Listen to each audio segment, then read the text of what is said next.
Release that witch eye by Ermo. Chapter 821, A Meeting. My lord, your guest is here, said a maid who pulled the curtain and poked her head in. Send him in. Otto Luashi handed a silver royal to the bar girl beside him and said, I need a private minute with him. I'll call you later. Yes, my lord. Is this the covert place you mentioned? The man who came in removed his hood and glanced around. If I hadn't seen the Luashi guard standing outside, I would think I'd come to the wrong place. It isn't easy these days to see you. I had to take extra precautions, replied Otto, grinning.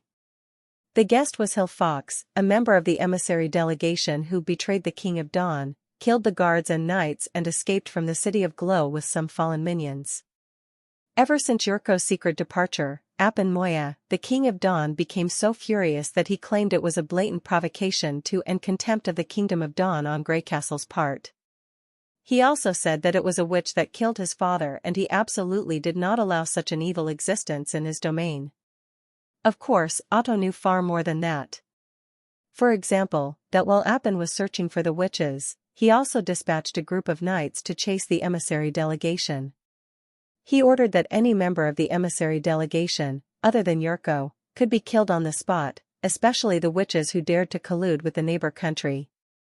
At the same time, investigations were carried out in the king's city. Denise, a businesswoman who had an intimate relationship with the ambassador, was taken to the palace several times for inquiries. Hill and the others who voluntarily stayed as contacts, on the contrary, disappeared. Otto did not hear anything from Hill until a few months later when the event no longer received so much public attention. This was their first meeting after their last departure. Would you like some drinks? Otto patted the soft couch beside him and asked, I guess you usually have no chance to enjoy it. Hill did not sit down. Instead, he walked to the window and looked around. We're on the second floor. Where's the reliable path you mentioned in the confidential letter? Otto, the eldest son of the Luoxus, sighed, stood up and opened a board under the soft couch, revealing the dark passage beneath it. Slide down from here, you'll arrive at the back garden. In the yard, you'll find a secret door and a dry well. You can choose either way to leave. Nobody else knows this path? Of course, both the back garden and the tavern belong to the Luoxus. He said, shrugging, no wonder Sir Yurko said you're a fox. You're still as cautious as you were before. If I were not like this, I'm afraid I would have been hanged on a gallows now, replied Hill, who took a coin from his pocket and dropped it down the tunnel. After listening to the sound for a while, he closed the board. If you want to tell me any information in the future, write me an encrypted letter. It's not safe to meet in this way. But an encrypted letter is also not safe for me. If the information in the palace is leaked, King Apan will certainly suspect our families. Otto sighed and said, he's no more my good friend who talked about everything with me. Hill raised his eyebrows without denying. Does the King of Dawn have any new plan? He intends to attack the Church of Hermes and avenge for his father. Otto slowly told him what he heard during the court meeting. Although the ministers tried to dissuade him, His Majesty still persisted. Now they start to collect grains in the City of Glow. When snows melt after the months of demons, he'll immediately take actions. The royal knightage will go together with Duke Karb, who is in charge of the western field. No wonder the porridge is a bronze royal more expensive than before. Fortunately, the supplies in the Kingdom of Dawn are rich enough. If it were in Greycastle, the Lord would not prepare for the war during the months of demons unless he wanted to trigger riots. Hill said meditatively, is there any problem with Hermes? Otto knew why he asked. Though the church in Greycastle had a battle on Coldwind Ridge and it was said that the Holy City was severely defeated, later it was reported that both of them retreated to their own domain. The ministers all agreed that the church might have suffered heavy losses, but had not been completely defeated. Otherwise, the king of Greycastle should have led the arm to loot the Holy City. As the core city of the church, it should be where all the wealth church had accumulated for hundreds of years was. Maybe Apan was deeply impressed with the gods' punishment warriors brought by the pure witches. He just dispatched more scouts for further information without any further actions. Since he changed his mind, it was possible that he had discovered something there. As for whether it was to avenge for his father or take advantage of the chaos, it did not matter at all. His Majesty didn't tell us many details. But I heard from the businessmen coming back from the west that many refugees appeared in the old holy city. Refugees? Hill nodded while rubbing his chin. I'll report this to Neverwinter. There's one more thing. Otto hesitated for a while and said, in the court meeting last month, the Minister of Foreign Affairs mentioned Grey Castle. He said that Roland Wimbledon could not be counted as the real ruler of Grey Castle, as he hasn't either held enthronement or lived in the palace.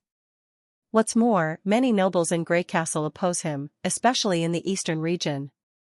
Since he trampled on the alliance of the two countries, the Kingdom of Dawn needs to be cautious of him and suppress his power. For example, we should support those nobles to resist the rule of Wimbledon. Well, Hill immediately became serious and asked, what did the King of Dawn respond? His Majesty did not respond immediately, but his expression showed that he has a great interest in the matter. Otto did not know why he told these things to Hill, or to Roland. Judging from the current situation, he could see the relationship between Grey Castle and Dawn was deteriorating. He should have stood on the side of Appin Moya, just as the family of Luashi had assisted John Moore's royalties for generations. But he could not persuade himself to accept His Majesty's policy. Killing all witches meant that Andrea Quinn should also be killed, who was definitely not evil as Appin described. He had tried many times to explain the differences between witches and pure witches from the church to His Majesty, but his explanations were futile. Appin no longer regarded him as his hand. Otto also found that although he still addressed Appin as His Majesty, he did not have the same respect as he had for the old king. He had pondered over it for a long time. Maybe he admitted that he was unable to change the situation and had to put his hope on Grey Castle. In Neverwinter, he met Andrea, who had a free and easy life. In order to let her continue to have such a life, he hoped that Roland's rule could continue. I see, said Hill in a lower voice. Don't worry. His plan won't succeed. Otto nodded, took a deep breath and asked, then, can you tell me how Miss Quinn is doing these days? Chapter 822, Traitors. She's fine. She lived on the sleeping island in fjords for a while and has returned to Neverwinter now. Hill laughed and said, I heard that Miss Quinn is especially close to Princess Tilly, His Majesty's sister. So His Majesty will definitely treat her as a distinguished guest. Afterwards, Hill told him some trivia about Andrea. Otto learned that Andrea loved playing cards and improving her marksmanship. She occasionally argued with another card-playing buddy, but on the whole, she got along well with them. Her news made him nearly forget about the passage of time. Until he heard arguments outside the room. What happened? Hill stopped talking and quickly walked to the door, peeping through the door slot, and then he said, something is wrong on the first floor. Let me send someone to check it. Otto indicated Hill to sit down first. He then yelled toward the outside, who's making noise outside? Go to see what happened. Yes, my lord, replied the maid who had been at the door. Maybe someone is drunk. He then said to Hill, drawing the blanket on him, it's unusual, but does happen in the tavern. You mentioned Miss Quinn participated in a Neverwinter hunting competition. Who won? Instead of replying, Hill raised a finger to his lips as a sign of silence and gently leaned his ear on the door. After a few seconds, his face clouded over. Those people downstairs are armored and armed. What? Otto was a little stunned. I heard the sounds of iron boots and sword hilts hitting the ground and chairs. Do you think anyone would wear a full set of armor when drinking? Hill no longer waited for the maid but directly opened the soft couch. I don't think a drunk would like to dress up as a knight. We're in trouble. How is it possible? Otto frowned and said, please believe me. I absolutely didn't. Of course. If I didn't trust you, I wouldn't be here, Hill interrupted. Well. We can meet next time. You leave first. If they're really coming for you, I can stop them. Otto replied. After this meeting, I don't know when I will learn about Andrea again, he thought regretfully. Won't you leave with me? Hill was slightly surprised and asked, apparently, they aren't coming for a visit. You'd better go back to your own domain. Rest assured. I'm the eldest son of Luoshi family. They can't do anything to me. Otto shook his head. He did not tell his father that he tried to rescue witches and secretly contacted Roland's scouts. If people outside the room came to search for the emissary delegation members while he ran away, it might raise the suspicion of the king. Then he would really be in trouble. No one knows the secret path, but it isn't difficult to find it. If they saw an empty room, they would be suspicious. I'll stay in the room. Only in this way can you withdraw more safely. Then, good luck. Hill did not insist. He loosed his hands and slid into the secret path. Otto rearranged the blanket and quilt and lay on the soft couch again. A short while later, he heard heavy patters of footsteps at the staircases accompanied by the scraping of metal. The maid who left to inquire about the situation never appeared again. Without knocking or asking for admission, they directly broke in. A group of full-armored knights rushed into the room. What are you doing? Otto furiously questioned. This is the private property of Earl Luoshi. Are you planning to commit treason? He intended to stand up and drive the rude knights out of the tavern. Out of his expectation, the knight stepped forward and tightly pressed him on the soft couch. I'm sorry, sir. We aren't committing treason, but you are. The leading knight replied, shrugging. Though they wore the gold armors and royal knightage emblems on their chests, Otto found that he had never met this group of knights. Hell, where did they come from? Let me go. He struggled and shouted, that's a slander. Say this to His Majesty, said the knight. You failed to live up to his trust, my lord. When he heard the name Appen Moya, Otto's heart suddenly sank. It was 2 days later when he saw His Majesty again. I heard that you haven't eaten anything for 2 days, but insist to see me? Appen said. He still seemed to be a little weary, but looked more mature. His eyes revealed emotions which Otto was unfamiliar with. Now your requirement is satisfied. Start to eat. Where am I? Otto asked in a hoarse voice, hands on the steel bars. Why did you do so? What did you do to my father? Are you not satisfied with the room? Appen said, looking around, it's decorated according to your room in the Duke Mansion. It's not large, but you have a bed, a desk, chairs, and a bookcase. I think you can live a comfortable life here.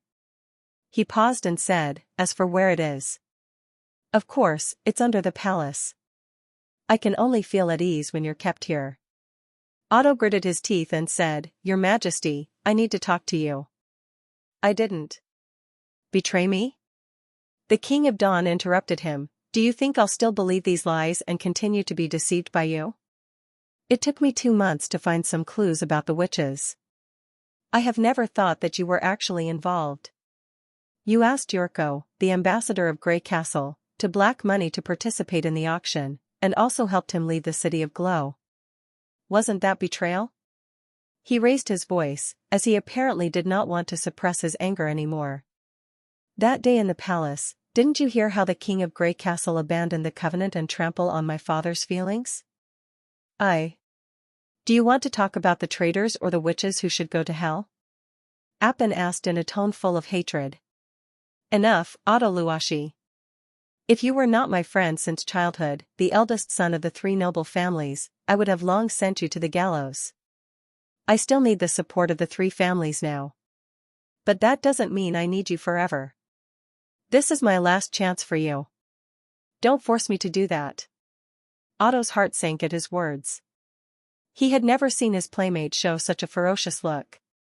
Thinking of those royal kites he never saw before, he suddenly understood something. Perhaps they had lost the trust of the new king since the death of the old king. But the way, you just asked what happened to your father.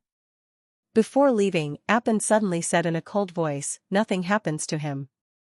He still attended today's court meeting. As long as you eat food, Earl Luoshi will still be a good loyal noble. Stop this stupid hunger strike. That's good for both of us. If you persist, I have to take the hard way. Chapter 823, Dark Clouds over Hermes. Although it was snowing slightly, it was a fair day in the northern region. Nail was rubbing the oil stick on the gun barrel out of sheer boredom. He occasionally glanced at the impassable mountain range with the telescope. Since they had been stationed here, he did not observe the mountain as frequently as he did before. He usually checked it 2 or 3 times a day and spent the rest of time on maintaining the flintlock and chatting with his companions. Maintenance of weapons required a person to be detail-oriented. Every half a month or so, they would get a portion of a thumb-long oil stick wrapped in hard paper. It was heard that the oil stick was made of abandoned oil from the soap factory. When they used it, they needed to heat it up and then rub it onto the special double-ended brush, which had a large and a small brush on either end, to be inserted into the gun barrel and cartridge. In the past, every squad was equipped with only one set of cleaning tools. But nowadays, as there were more and more factories and workshops in Neverwinter, the brushes became accessories to the guns and everyone had one. Of course, when there was no bonfire, they could heat the oil stick by body or mouth temperature. Though the soldiers in the First Army was forbidden to eat the abandoned oil, some people still secretly rubbed it on their dried food as a seasoning. As a squad leader, he usually chose to turn a blind eye. After all, the teams responsible for guarding the northern region were basically veterans. Some of them were even over 20 years older than him. If he had not attended the primary education class, he would not be selected as the squad leader. He could only smile to those who used to be his neighbors in the past. After assembling the parts one by one, the rifle became shiny again. He pressed the trigger several times to ensure the empty gun could shoot normally before he once again checked the front. He was still unable to forget the defense battle in autumn. Once he closed his eyes, the image of that young woman wearing a red cope would emerge in his mind. It was in this blockhouse that he witnessed her death. He knew that she was an enemy and a pure witch of the church, but her struggling in the gunshots still made him uncomfortable. If it were not Iron Axe's command and his loyalty to His Majesty, he would have chosen to leave the army and return to his previous job as a steam engine operator in the mining area. Although he still served in the First Army, Nail made up his mind to leave the machine gun team but become an observer who protected machine gunners. He knew that he was self-deceiving, but he had no way to overcome the obstacle in his heart. The battlefield, which had been soaked with blood, was restored to the ordinary look as if nothing had happened. The barbed wires had long been removed, leaving only a dozen of crooked stakes. Trenches were also filled with snow. If there were no blockhouses, one could not distinguish this field from the wild field around. Except them, no one knew that over 2,000 people had once died here, just several hundred meters in front of the first line of stakes. "Chief, we're running out of firewood." "Let me go to fetch some," said a soldier who was nearly as young as Nail. The firewood he mentioned was the stakes once used to fix the barbed wires. He said, "Otherwise the other squad will blame us for not adding more firewood after using it." "But it's duty time now." Nail shook his head and said, "You may be seen by others." "They won't say anything," another veteran said, laughing. "It's so cold today. No one will care if we go to get firewood to warm us up. It has been several months since the cowards of the church retreated. Do you think they'll come today?" His words were agreed by everyone else. Nail also knew the veteran was right. At first, Iron Axe required 500 soldiers in the camp keeping stationed at the foot of Cold Wind Ridge to guard against the last struggle of the church or the invasion of the demonic beasts. However, to their surprise, no enemies appeared. Maybe the superiors believed that enemies would not come, so they transferred over 200 soldiers to other places and divided the rest of soldiers into patrol teams, whose mission was to stay in the blockhouses to monitor in the northwestern direction in turns. Nail hesitated but finally agreed with that soldier. He said, "You alone will be too slow. Go there with more people." The soldier whistled and replied, "Yes, head." Nail turned back and picked up the telescope to look toward the snow-covered field. What he could see was the white snow. Nothing changed. Just when he was about to wipe his pistol, he suddenly saw 2 or 3 dark spots which were especially striking in a white background. He was startled, and then shouted, "Wait!" The soldiers who had reached the stairs stopped immediately, and the others around the stove hurriedly stood up and drew close. What's wrong? Nail wiped the lens with his wool neckline and looked back in the northwestern direction. He saw more dark spots. He held his breath and observed them for a moment, only to find that they were a group of people slowly walking in the snow. Blow the horn to alert the soldiers. Someone is approaching the front. Woo, woo, woo, woo. As the horn sounded, the entire camp was seething at once. With a rifle in his hand, Nail led his squad members out of the blockhouse and stood in a line around the blockhouse, placing their gun barrels on the sandbags covered with snow. As the trench was filled with snow, they had to shorten the front line, assisting the heavy machine gun to defend. "Are they from the church?" someone asked. "Who else will come?" muttered the former veteran unhappily. "Coldwind Ridge has long been abandoned by His Majesty. Only people in Hermes will come from that direction. I underestimated their guts. I hope they're not the monster-like warriors. We don't have the support of the artillery battalion this time. We have nothing to be afraid of. I don't believe they can run quickly in the heavy snow." The veteran spat. "If they wear armors, they'll sink in the snow and become our targets." "Head, their distance?" "At least 1,000 meters away," replied Nail, frowning at the suspicious group. "It's so strange. Something is wrong." "What's wrong?" "They aren't like the God's punishment army." "Does the church send the judgment army?" All soldiers were relieved. If they were just ordinary judgment warriors, it would be impossible for them to approach in the crossfire of machine guns on the blockhouse. "No, not the judgment army. They're not armored." "Actually, they're so ragged," said Nail, holding the telescope, and said in surprise, "Gosh, how did these people come down from the mountain?" "They're like a group of refugees." "Or maybe the God's punishment warriors disguised as refugees," the veteran shrugged. "Hey, where are you going?" "I'm going to tell them to stop," Nail said without turning back, "otherwise, the other squads will shoot them." Translator's thoughts. Transin. Sorry for the late publishment. The next chapter will be published on time. Chapter 824, The Symbol of the Fall. As he approached the front, he could clearly see the group of refugees without the telescope. Men, women, old men, and children. They were all ragged and staggering, looking weak and frail.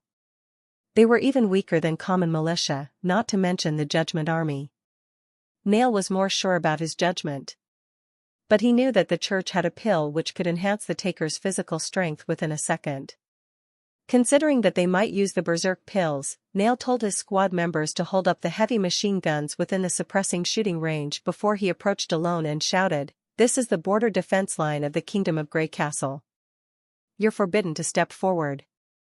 Freeze, or we'll fire." Apparently, those people also saw him. They did not stop moving. Instead, they accelerated their pace in excitement. Nail shot twice upward and repeated his warning, but they continued to run toward him. "Mr. Nail, come back!" cried the veteran behind him. "They don't even know what flintlocks are. They won't stop no matter how loud you shout." Hearing that, Nail hurriedly shouted that he would shoot arrows, and those people finally responded. Nevertheless, after a moment's hesitation, they continued to move forward and waved both hands toward the First Army, yelling while running. He could only tell that they were crying for help. "No, stop." Nail was still trying to stop them until he was dragged back to the defensive line by his teammates. When those people crossed the first line of stakes, flames spurted from the two blockhouses at the same time. Whistling bullets flew overhead and fell near the stakes, splashing snow dust and submerging their cries. There was immediately a mist of blood among the crowd. This time they finally stopped moving forward. Except for the refugees who had been shot and fell, the others fell on their knees one after another and then threw themselves down in the snow. Terrified as they were, they did not turn around. It seemed that they were more afraid of some even more dreadful things behind them. "Stop! Stop! Don't fire!" Nail took off his jacket, got up and waved toward the blockhouses, risking being hit by a stray bullet. The machine gun squads finally released their triggers. Probably they noticed his strange move. 2 more squads left the blockhouses and approached the front line. Walking through the still smoky field, a 5-man squad held the rifles, followed Nail, and slowly approached the strangers. Those strangers were trembling but dared not to move again in spite of the chilling snow. "Where are you from?" No one answered. "Haven't you heard the question of our squad leader?" cried the veteran. "If you don't answer it, you'll be treated as spies and hanged." My lord," someone finally spoke this time. We all came from Hermes." "So you're believers of the church?" Nail asked, frowning. "Yes." No, we aren't," answered the man, banging his head on the ground again and again. "In the past, we were deceived by the church. But we regret now. The deities did not protect the church. We were wrong.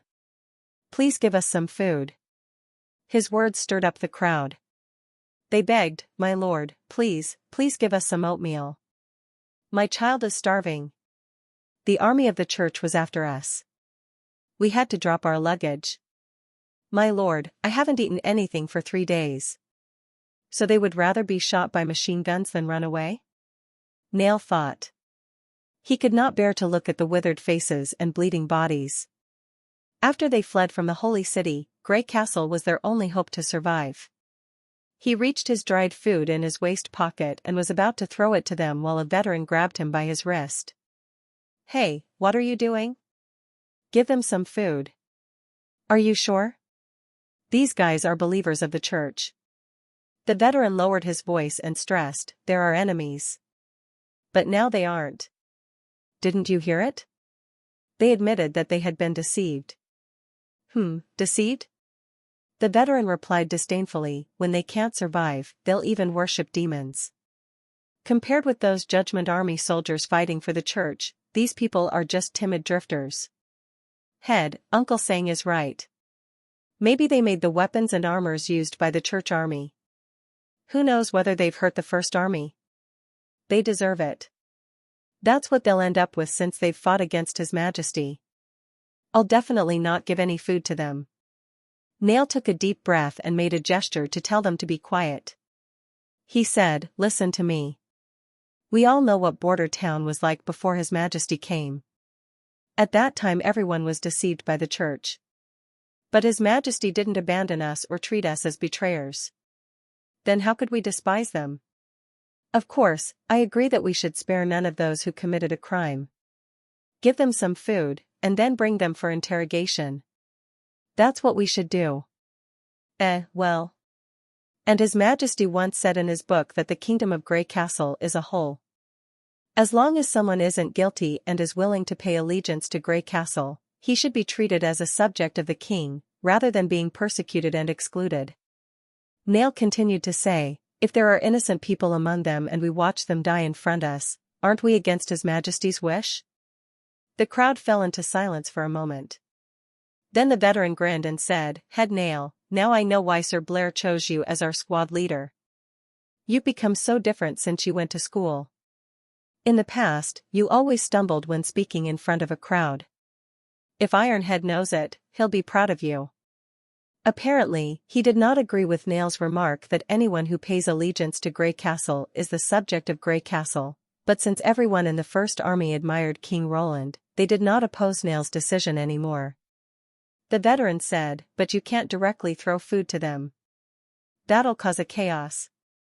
Pick up some starving ones and order them to come up one by one." As more and more soldiers came, Eagle Face, the deputy battalion commander who was in charge of Northern Region Garrison, also came to the front line. This tall man, who had round eyes and a pointed mouth like a gray eagle of Western Region, was one of the excellent hunters who joined the militia with Iron Axe. He asked, "Can someone explain what happened?" Nail stepped forward and saluted, and then briefly told him the incident. "Escaped from the Holy City?" Eagle Face asked thoughtfully. He ordered them to bring a refugee forward and said, "What happened in Hermes? If you tell me the situation in details, I can give you food." My lord," the refugee nervously swallowed and replied, "The cathedral of the new holy city collapsed." "What?" Nail was shocked for a moment. He had heard that the Hermes Cathedral was a symbol of the immortality of the church. Before the completion of His Majesty's miracle building, the tower had been the tallest building built by mankind. At the start of the defensive battle under the Coldwind Ridge, he also had dreamed to follow His Majesty into the Hermes Plateau and occupy the tower that could reach the skies in the legend. But this magnificent building did not exist anymore? I heard that a big pit suddenly appeared below the church and the entire tower fell. The refugees stumbled, the Judgment Army blocked the scene, but a big building disappeared without a trace, and the mighty bang. Everyone knew what happened. The church is over, my lord, the deities no longer favor it. The outside residents have begun to flee. We were a little later, and then we ran into the Judgment Army who was chasing us. Among the hundreds of people, only we escaped. That means the holy city is a mess now? A mess, that man nodded and said, beside the western gate, the southern and east gates are also open and unguarded. Obviously, the guards have also run away. I heard that the situation in the old holy city is even worse. I really haven't seen any caravans come into the city for a long time. Got it. You're excused. After the soldiers took the men away, Eagle Face looked excited. This is an unexpected good news. Maybe we'll occupy Hermes before the arrival of the army. Nails naturally knew why the deputy battalion commander was glad about. If he became the first commander to lead the army into the holy city, it would undoubtedly be his great achievement. But Nail did not pay much attention to whether he would win more achievements. Instead, he cared more about those refugees who had suffered hunger and coldness. After Nail told his concern, Eagle Face looked at him thoughtfully and answered after a moment, "It's impossible for the camp to keep these outsiders. Give them some tents and food, and allow them to encamp in places where the heavy machine guns cover." In this utterly unsheltered field? Nail said worriedly, "If the weather becomes worse and there is heavy rain or storm at night, they probably won't survive the night. As the head of the garrison in the northern region, I must give top priority to the safety of the First Army." Eagle Face was unmoved and said, "I will inform Duke Kant to accommodate them. Before the arrival of the helpers in Deep Valley Town, these people have to pray to have a good luck." Chapter 825, Dusk Tolls. Tucker Thor climbed up the fortified city wall of the new holy city and slowly walked to the blotchy parapet. It was probably the most peaceful months of demons after the establishment of the stronghold. As a tactic to defend against demonic beasts, the city wall was cleaned up regularly, covered with no ice or snow, but stood out in the bleak, vast whiteness like an ash-gray giant all the year round, no matter how big the snow was. At present, however, Tucker could easily leave his footprints on the snow-covered wall. All traces of the battle had been wiped out by thick snows, including lumps and bumps on the flagstone pavement, and blood that seeped through the crevices between the slabs, as if nothing had ever happened. It would be an incredible scene in the past. Nonetheless, the recent drastic changes had completely overshadowed such aberrancy. Tucker had thought the holy city of Hermes would be razed to the ground by swarms of demonic beasts. In fact, all the believers had determined to remain in the cathedral to the last, but they had not anticipated that few enemies had actually appeared. Those who did come to attack had not even made an attempt to crawl up the city wall. While everybody was still absorbed in profound astonishment and celebration delight, the subsequent event, however, came as a heavy blow in such a cruel fashion that they were once again reminded of the volatility of the deities. As the church had suffered a great loss during the war against Grey Castle, the top priority in winter had become the election of 3 new archbishops and other senior executives. In order to maintain the order in the Holy City and restore believers' faith in God, many young believers had been promoted to key positions. Tucker had also been elevated from Chief Justice to one of the acting bishops. Just when the situation was about to turn for the better, the abrupt collapse of the cathedral at a windless night, which had killed a number of senior executives, destroyed all hopes of the war survivors. At that time, Tucker had happened to be patrolling the campsite and therefore had narrowly escaped death. Nobody knew how it had happened, although rumors about a great fire in the core underground area beneath the church remained afloat. It was also rumored that the area had once been attacked by demonic beasts. Yet without the permission of the Pope, they could not access the secret trap on their own, notwithstanding the mysterious disappearance of the acting Pope Reverend Taifun. The sack of the Hermes Cathedral could be considered as a more miserable defeat than the war. The loss of the war could be attributed to the poor and confusing communications between commanders and soldiers, or to the treachery of their enemies, but the collapse of the Tower of Babel, which represented the spirit of the church, meant that they had been abandoned by God. The incident had almost become their last straw in consideration of their already precarious situation. Although the church had blocked the scene immediately, the news still spread out. Residents in the Holy City started to flee Hermes, beginning from masons and tradesmen living in the outer part of the city, who did not put much faith in the church in the first place. Then, like a contagious plague, terror slowly spread to the outer city and the inner city, except this time there was no divine cure for the disease. Tucker had once organized a reverent prayer ceremony on the city wall with all the members of the Judgment Army and priests, hoping that the deities would once again divert their attention to this last human stronghold and protect living beings behind it from the evil power in hell, but the deities had not responded to their prayer. Tucker Thor remembered that Pope Maine had once taught him that power was the only means to defy evil. However, he could not think of anything other than praying to God to re-establish the church's integrity. "Your Eminence, here you are." A woman's voice came from behind. "The army responsible for pursuing fugitives has returned, but some of the units fled, right?" Tucker turned around and said in a soft voice. As he had expected, the reporter was Farina, one of the commanders that survived of the Judgment Army who took over his previous position. The resemblance on Farina's face reminded Tucker another woman, Alicia, a warrior from the advance battalion who had sacrificed herself for the church. As one of the few female judgment warriors, they both had a tough character. Alicia had fought to her death when over half of her comrades had been killed as demonic beasts had approached the wall of the cathedral. Farina, on the other hand, assumed the critical role of the commander of the Judgment Army when their very survival was threatened to keep the situation from getting out of hand. Farina stomped indignantly. "Yes. Those new recruits who just joined recently cannot be of any use. More than 20 people went to catch fugitives but only 1 or 2 returned. I know they haven't received much training, but it's very unlikely that they would be killed by refugees. If I ever find them, I'll definitely let them know the consequence of betrayal." Tucker sighed. "It's inevitable. How many people are left in the Judgment Army?" 564. "They're all guarding the inner city gate of the Holy City, so they should be able to stop residents in the inner city from leaving." Tucker knew that these soldiers plus around 100 God's punishment warriors down the ruin of the church were the only forces left. He concluded that human beings were doomed, for it was impossible for these 100-odd soldiers to stop demons. Tucker had learned this powerful enemy from Pope Maine. What the church had been striving to achieve was to help human beings survive the battle of doomsday and ensure the continuation of the human race.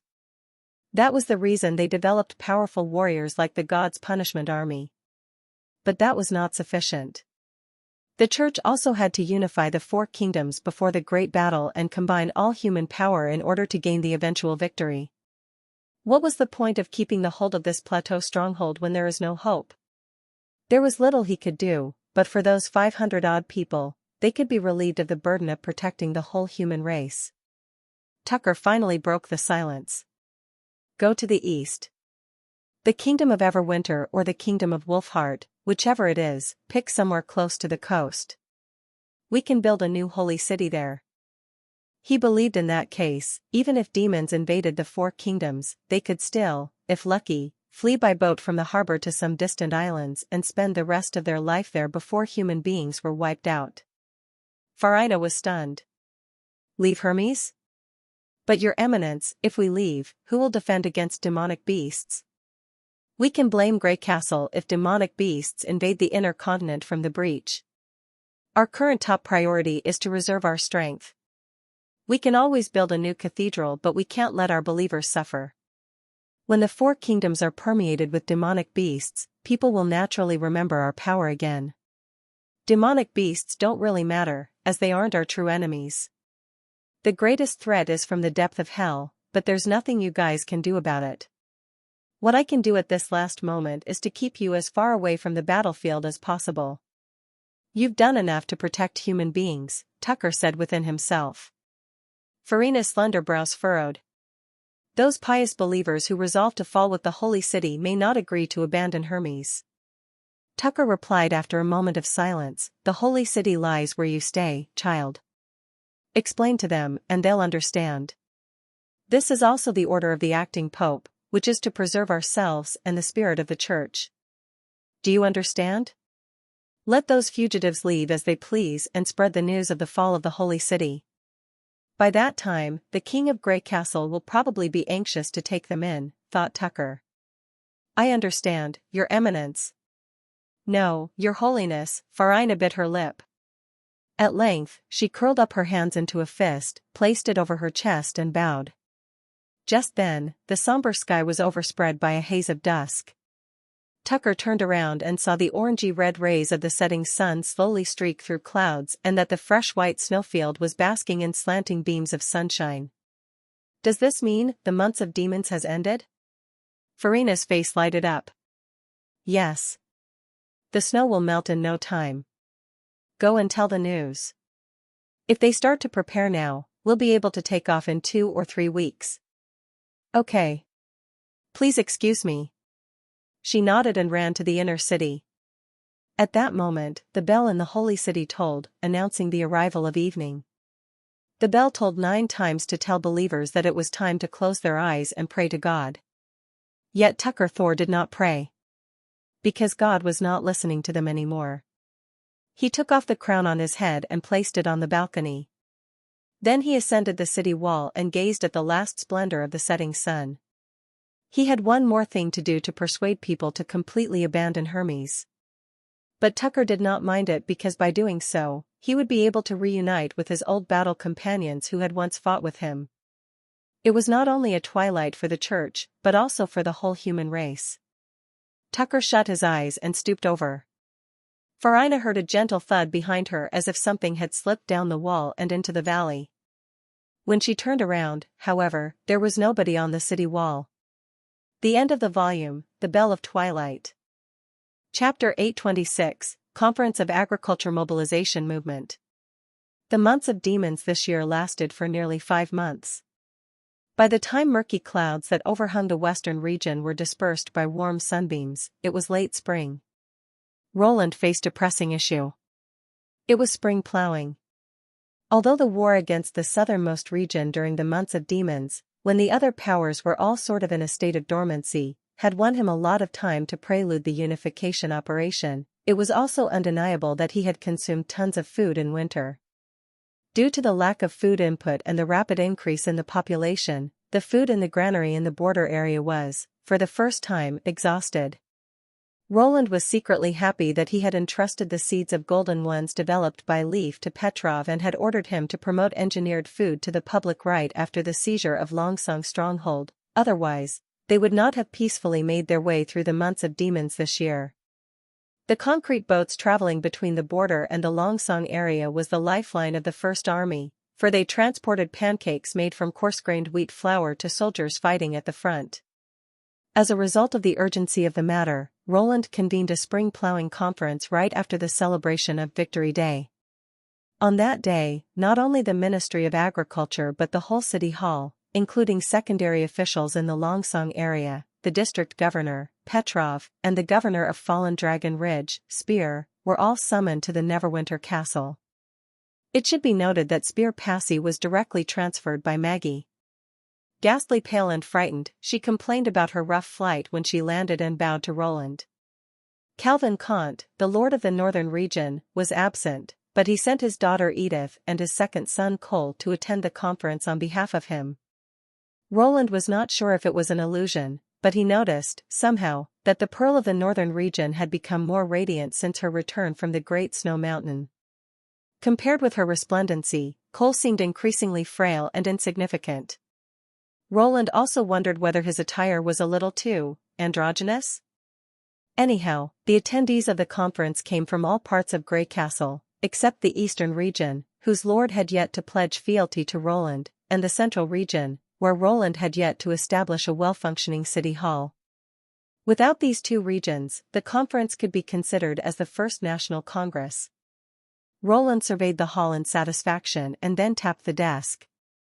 Everybody instantly became silent. All the eyes rested upon the king. You must be wondering why I wrote the word operation on the banner. Roland pointed to the red banner on the wall behind him.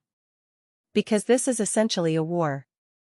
It determines whether we can successfully implement our strategic plan this year and whether we're doing the right thing for people in Neverwinter. I promised to refugees when I took them in that as long as they worked hard, they would never starve. In the past 3 years, I fulfilled my promise. My domain expanded from a small, underdeveloped border town to more than half of the territory of Grey Castle. I see no reason that we can't make it happen this year. Our kingdom would only be stable when our subjects aren't worried about food. Therefore, I need every one of you to take spring plowing seriously. All of you have to reach your agricultural production target this year in accordance with the plowing regulations and guidelines drafted by the Ministry of Agriculture. Roland paused for a second and then continued, also, starting from this year, there'll be an assessment specifically targeting the agricultural progress in your jurisdiction, which will include evaluations on how much virgin land you've cultivated, the number of farmers in your domain, as well as the agricultural production. These factors will be incorporated into the criteria for a competent governor. Perceiving the confusion among all the attendees, Roland smiled faintly. It's okay you don't know about these evaluation items, because Sirius, the Minister of Agriculture, will later spend one day explaining to you in detail. In conclusion, if you fail to meet my criteria, it tells me that you aren't competent to rule the region and are no longer suitable for the governor position. Nobody uttered a word, but Roland could clearly sense the tension among them from their expressions. This was exactly the effect Roland wanted to achieve. The abortion of the feudal system not only meant the cancellation of feudal rights but also meant the abolishment of the hereditary system. Roland allowed those officials to receive benefits from the government, but he would not tolerate any delays of his development plan. The agriculture assessment was simply a start. Roland uncovered the curtain behind him, revealing the big red number underneath, and said, I'll set an easy target for you for the first year in terms of other criteria. But in terms of agricultural production, I want you to reach this number. Everyone gasped. 2,500,000 kilograms? Roland was not surprised at their reaction. The average production in this era was 500,000 kilograms for a mid-sized city and 750,000 for a big one like the Old King's City. The first time they had grown golden ones in Border Town, the food production was a little over 350,000 kilograms, which had been considered as an unprecedented big harvest at that time. Of course, the actual food production was largely influenced by farmland areas and the number of farmers. Unlike Border Town, which relied heavily on high-return crops, big cities totally depended on the surrounding villages and small towns, as well as the work of thousands of farmers to obtain such a big quantity of food. Because of this, he decided to include farmland areas and the number of farmers in the evaluation. The fewer farmers were, the more workers would be in the factory. Roland signaled everybody to be quiet.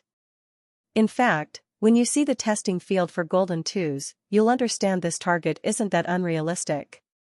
After numerous repeated tests by Leaf, Golden Twos can now yield food more than 2 times Gold Ones per unit. The wheat straw in the field is overloaded by ears of wheat. Petrov exclaimed in surprise. Your Majesty, is it true that Golden Twos can yield 2 times more? Among all the officials outside Neverwinter, Petrov was the only one who was impressed by the amazing production rate of Golden Ones. During the war in the Months of Demons, the Longsong area had provided the First Army with over half of the total supplies, thanks to the cultivation of Golden Ones that had generated a huge amount of excess. In comparison, the normal wheat they had previously grown could not even suffice to feed people in one city. That's right, but Golden Twos isn't perfect either. Roland looked at Leaf standing next to him and announced, Now I'll hand over to Miss Leaf from the Witch Union, who will talk about the features of Golden Twos in detail. After a slight nod, Leaf walked up to him with a bag of grown wheat in her hand and showed it to everybody. She said, Golden Twos is different from any wheat you've grown before. It can only be grown once. So, you have to come to Neverwinter annually to get new seeds. I've strengthened the root of the plant so that it can absorb nutrition from the soil deep down the earth. That's also the reason it requires a lot of fertilizer, otherwise, we'll have to adopt a fallow system by marking out 3 farmlands and using them in a rotation. Also, Roland stroked his chin in satisfaction while watching Leaf become more confident and comfortable to speak in public. Golden Twos could be viewed as a new type of wheat that produced its own jinkala. Its roots could extend 4 to 5 meters underground and absorb nutrients more efficiently. Apart from being unable to reproduce, it surpassed Golden Ones in every aspect. This sole defect of Golden Twos was actually a merit for Neverwinter. As the plant could not reproduce, the other cities would have to rely on the new King City's supply once they started to grow Golden Twos. At the same time, other low-yield wheat would be obsolete and pushed out of the market. In a sense, Golden Twos enabled Roland to create a food monopoly, and the government would definitely benefit a lot from the control of the food resources. Roland believed no farmers would want to grow normal wheat again after they tried out Golden Twos. The promotion of the newly developed seeds throughout the whole nation would largely alleviate the problem of food deficiency. With more food, he could feed more people. Because now, he no longer contented himself with ruling Grey Castle only. Chapter 827, War Supplies. Edith was the first to raise questions after Leaf finished. Your Majesty, is it safe for us ordinary people to consume the magic-engineered wheat? It was probably the problem that the people here were most concerned about. After the Pearl of the Northern region brought that up, not only Petra but also Spear was anxious to get a straight answer. Roland replied with a smile, first of all, there's no significant difference between Golden Twos and Golden Ones, for both of them are developed by Leaf. The only difference is that Golden Twos yields more food than Golden Ones. Second, although it's enhanced by magic power, the plant itself doesn't contain any, so you don't need to worry that it will cause harm to ordinary people. In fact, the oatmeal and the pancake I ate a few days ago were actually made from Golden Twos in the testing field. Roland somehow remembered the fervent discussion about natural food, hybrid food, and genetically engineered food in the modern world. Some people stressed that the best food was natural food, but they had forgotten what natural food had originally looked like. The origin of Golden Twos was very complicated. To fully explain it, Roland had to educate them on genetic mutation and the mechanism of heredity, a part of knowledge that even Leaf did not know much about. Although Leaf's ability could induce great changes to plants in a short period of time, she had to constantly supply the plants with magic power to sustain the change, and the change could not pass down to next generations. If the change was too great, the plants would die instantly when the supply of magic power suspended. Therefore, when Leaf cultivated golden wheat, she used her ability mainly to create genetic mutations and accelerate the growing speed of the plants. Then, she picked out those fit for survival and eliminate those not. After numerous rounds of selection and reproduction, she finally cultivated a species with a distinctive character. The process was no different than traditional farming, except it was a lot faster. The selection process, which usually would take hundreds of years, had completed in merely 2 years. Roland had once seen what an original watermelon looked like. It was a fist-sized fruit wrapped in a hard shell with several pieces of yellow flesh in it, pretty much like a mandarin. By the 17th century, however, the flesh had turned to a red color and the fruit itself had also become much larger. Unfortunately, over half of the fruit was filled with white tissues, with only 4 or 5 spoons of eatable flesh. Apart from watermelon, many fruits people often saw nowadays looked quite different from what they had looked like in the past. In fact, the same held true for plants and animals. The most typical example was dogs, an originally non-existent species that had transformed from wolves as a result of generations of human influences. Therefore, the so-called natural food was also a product of repeated human selection and filtering. The true, original food was most likely tasteless. Plus, not only human beings but also other species, from mammals all the way to microorganisms, were all constantly changing to adapt better to the environment. In Roland's opinion, it was as natural for human beings to build a power station as yeasts ferment bread, because life itself was a part of nature. Roland knew these theories were beyond the understandings of these local officials, so he simplified his answer to 2 sentences. A. It was safe to eat golden ones, and it was certainly okay to eat golden twos. B. I ate them as well. The best way to persuade them in this era was that the king set an example for his people. Seeing that everybody was now convinced, Roland went on, furthermore, like what we're doing in Neverwinter, all food trades in your city should be supervised and controlled by the secondary city hall. Private food sale is forbidden. Barev, the governor-in-chief, will talk about the detailed implementation of the policy. Countess Spear Passy raised her brows. Your Majesty, if golden twos does provide high yields as you've described, there must be a large excess after all subjects are fed. That'll create a huge financial burden for the government if City Hall plans to buy back all the excess. The population in Fallen Dragon Ridge is just a little over 10,000. Considering that, do we also have to produce so much food? Yes, because we aren't going to consume the excessive food but to stock them. Stock them? Spear was a little surprised. For the upcoming battle of divine will. Roland pronounced the word slowly.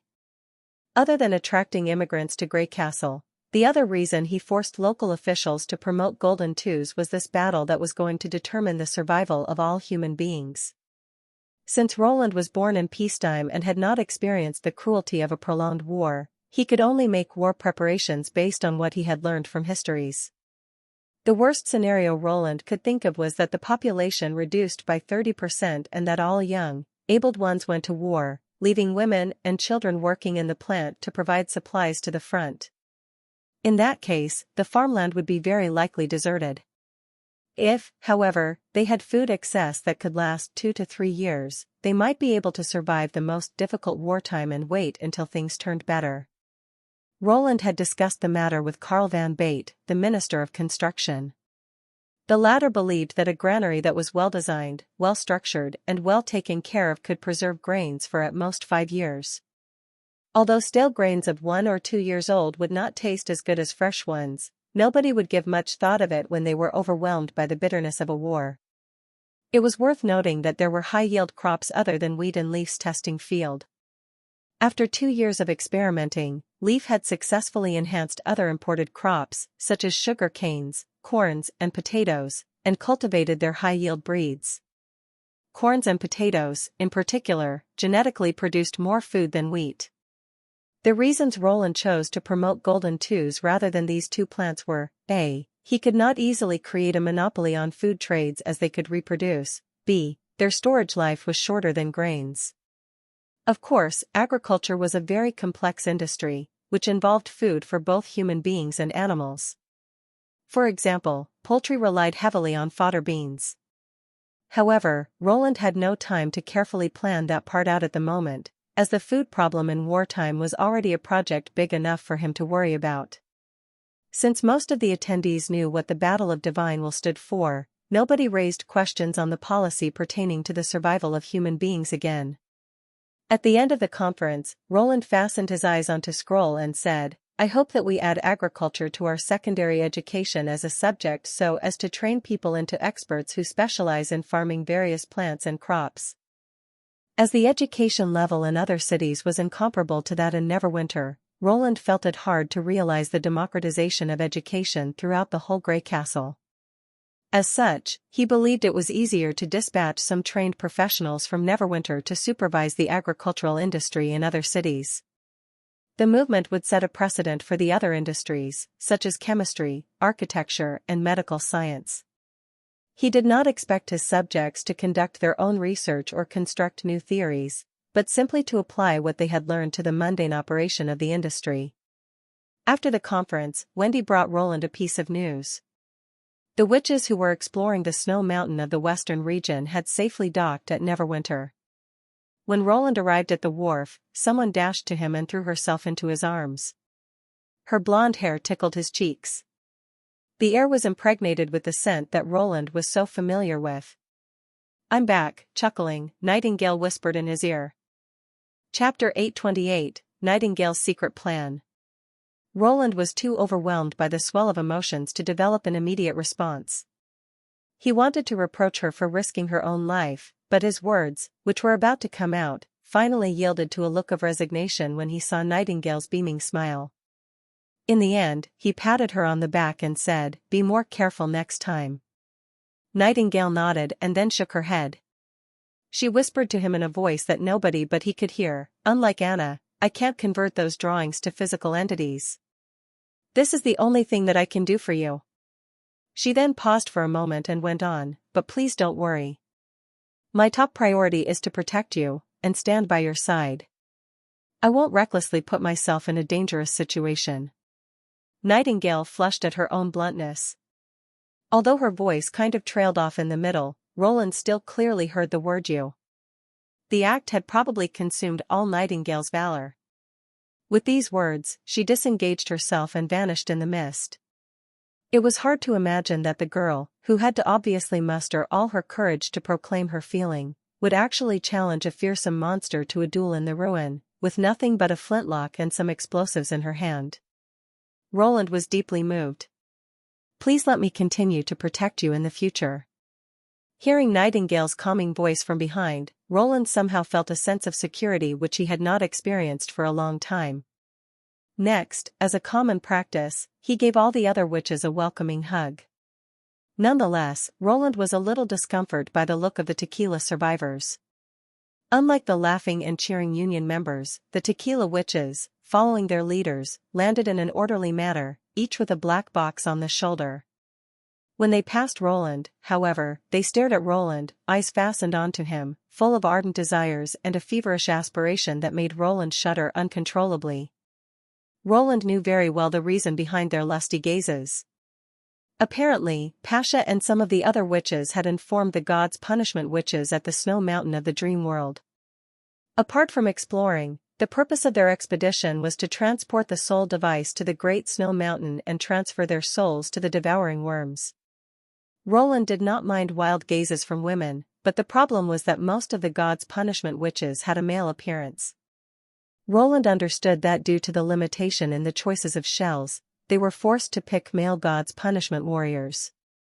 However, for Roland, it was a very unnerving feeling to be stared by a person of the same sex. Even though he knew the souls beneath these shells were female, he could not help feeling a little queasy under the scrutiny of a group of big, strong male warriors. It was even worse when the stares were overflowed with some ineffable eagerness.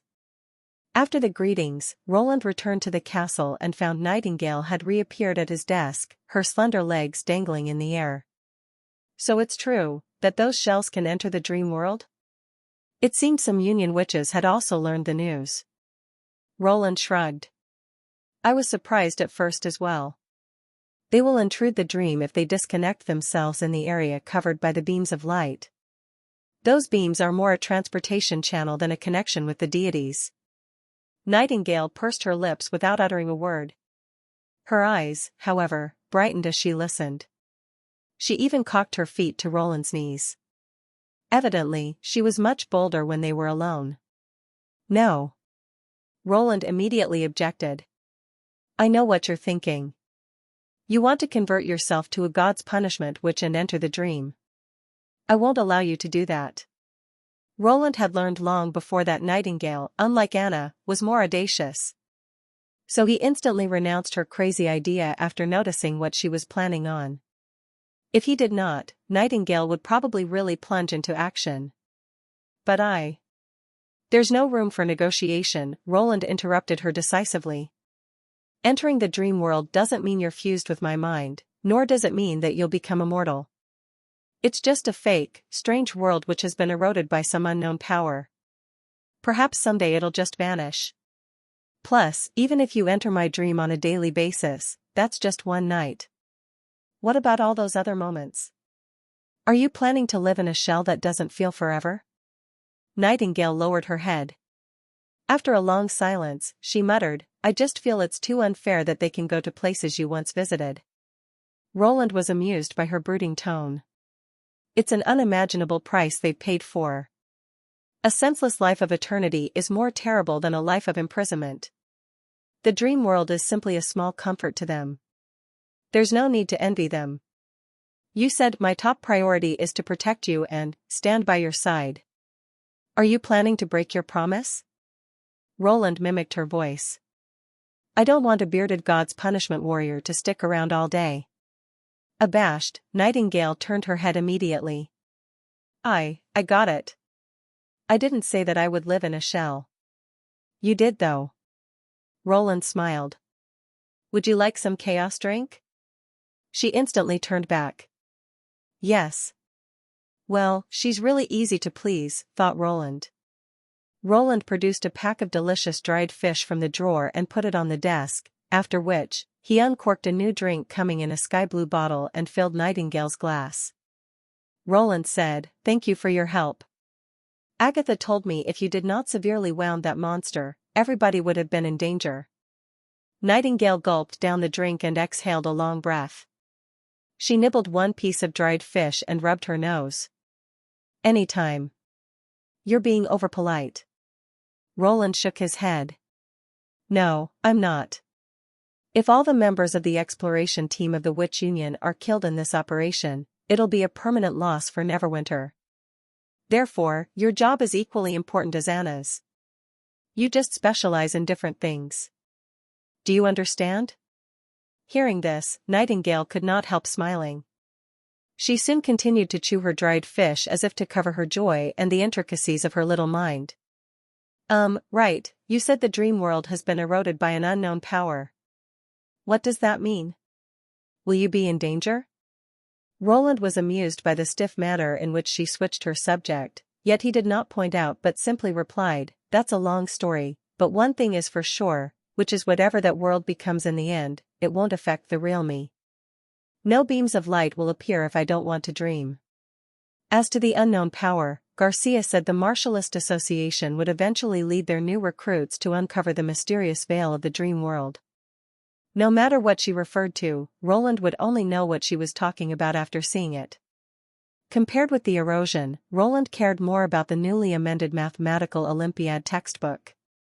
Chapter 829, Findings at the Snow Mountain. The Mathematical Olympiad textbook itself did not bear much significance, but the premonition attaching to it did. During the initial exploration of the dreamland, Roland had discovered that the books that he had never read were all blank, and this theory applied to both the books on bookstands and those in the library. Most books were nothing but blank sheets topped with a cover. He even speculated that those book covers were productions of some thin threads of his memories fading into oblivion. If he had never seen a book, it would never exist in the dream world. But the Mathematical Olympiad textbook on Zero's desk debunked his theory. He wondered why he had not noticed the peculiarity at the beginning. Had he overlooked it during the exploration in the first 2 or 3 months, or it was actually a change that occurred later? If it was the latter, he had to probe into it. If the Mathematical Olympiad textbook could come out of thin air and gradually restore its original appearance, would other books do the same trick? What about things he had never beheld? Roland tried to figure out the connection between the 3 events, which were the strange power he had obtained, the extermination of fallen evils, and the release of the force of nature. He was eager to find out if they were the driven factors of the changes to this world. Your Majesty? Nightingale's voice interrupted his train of thoughts.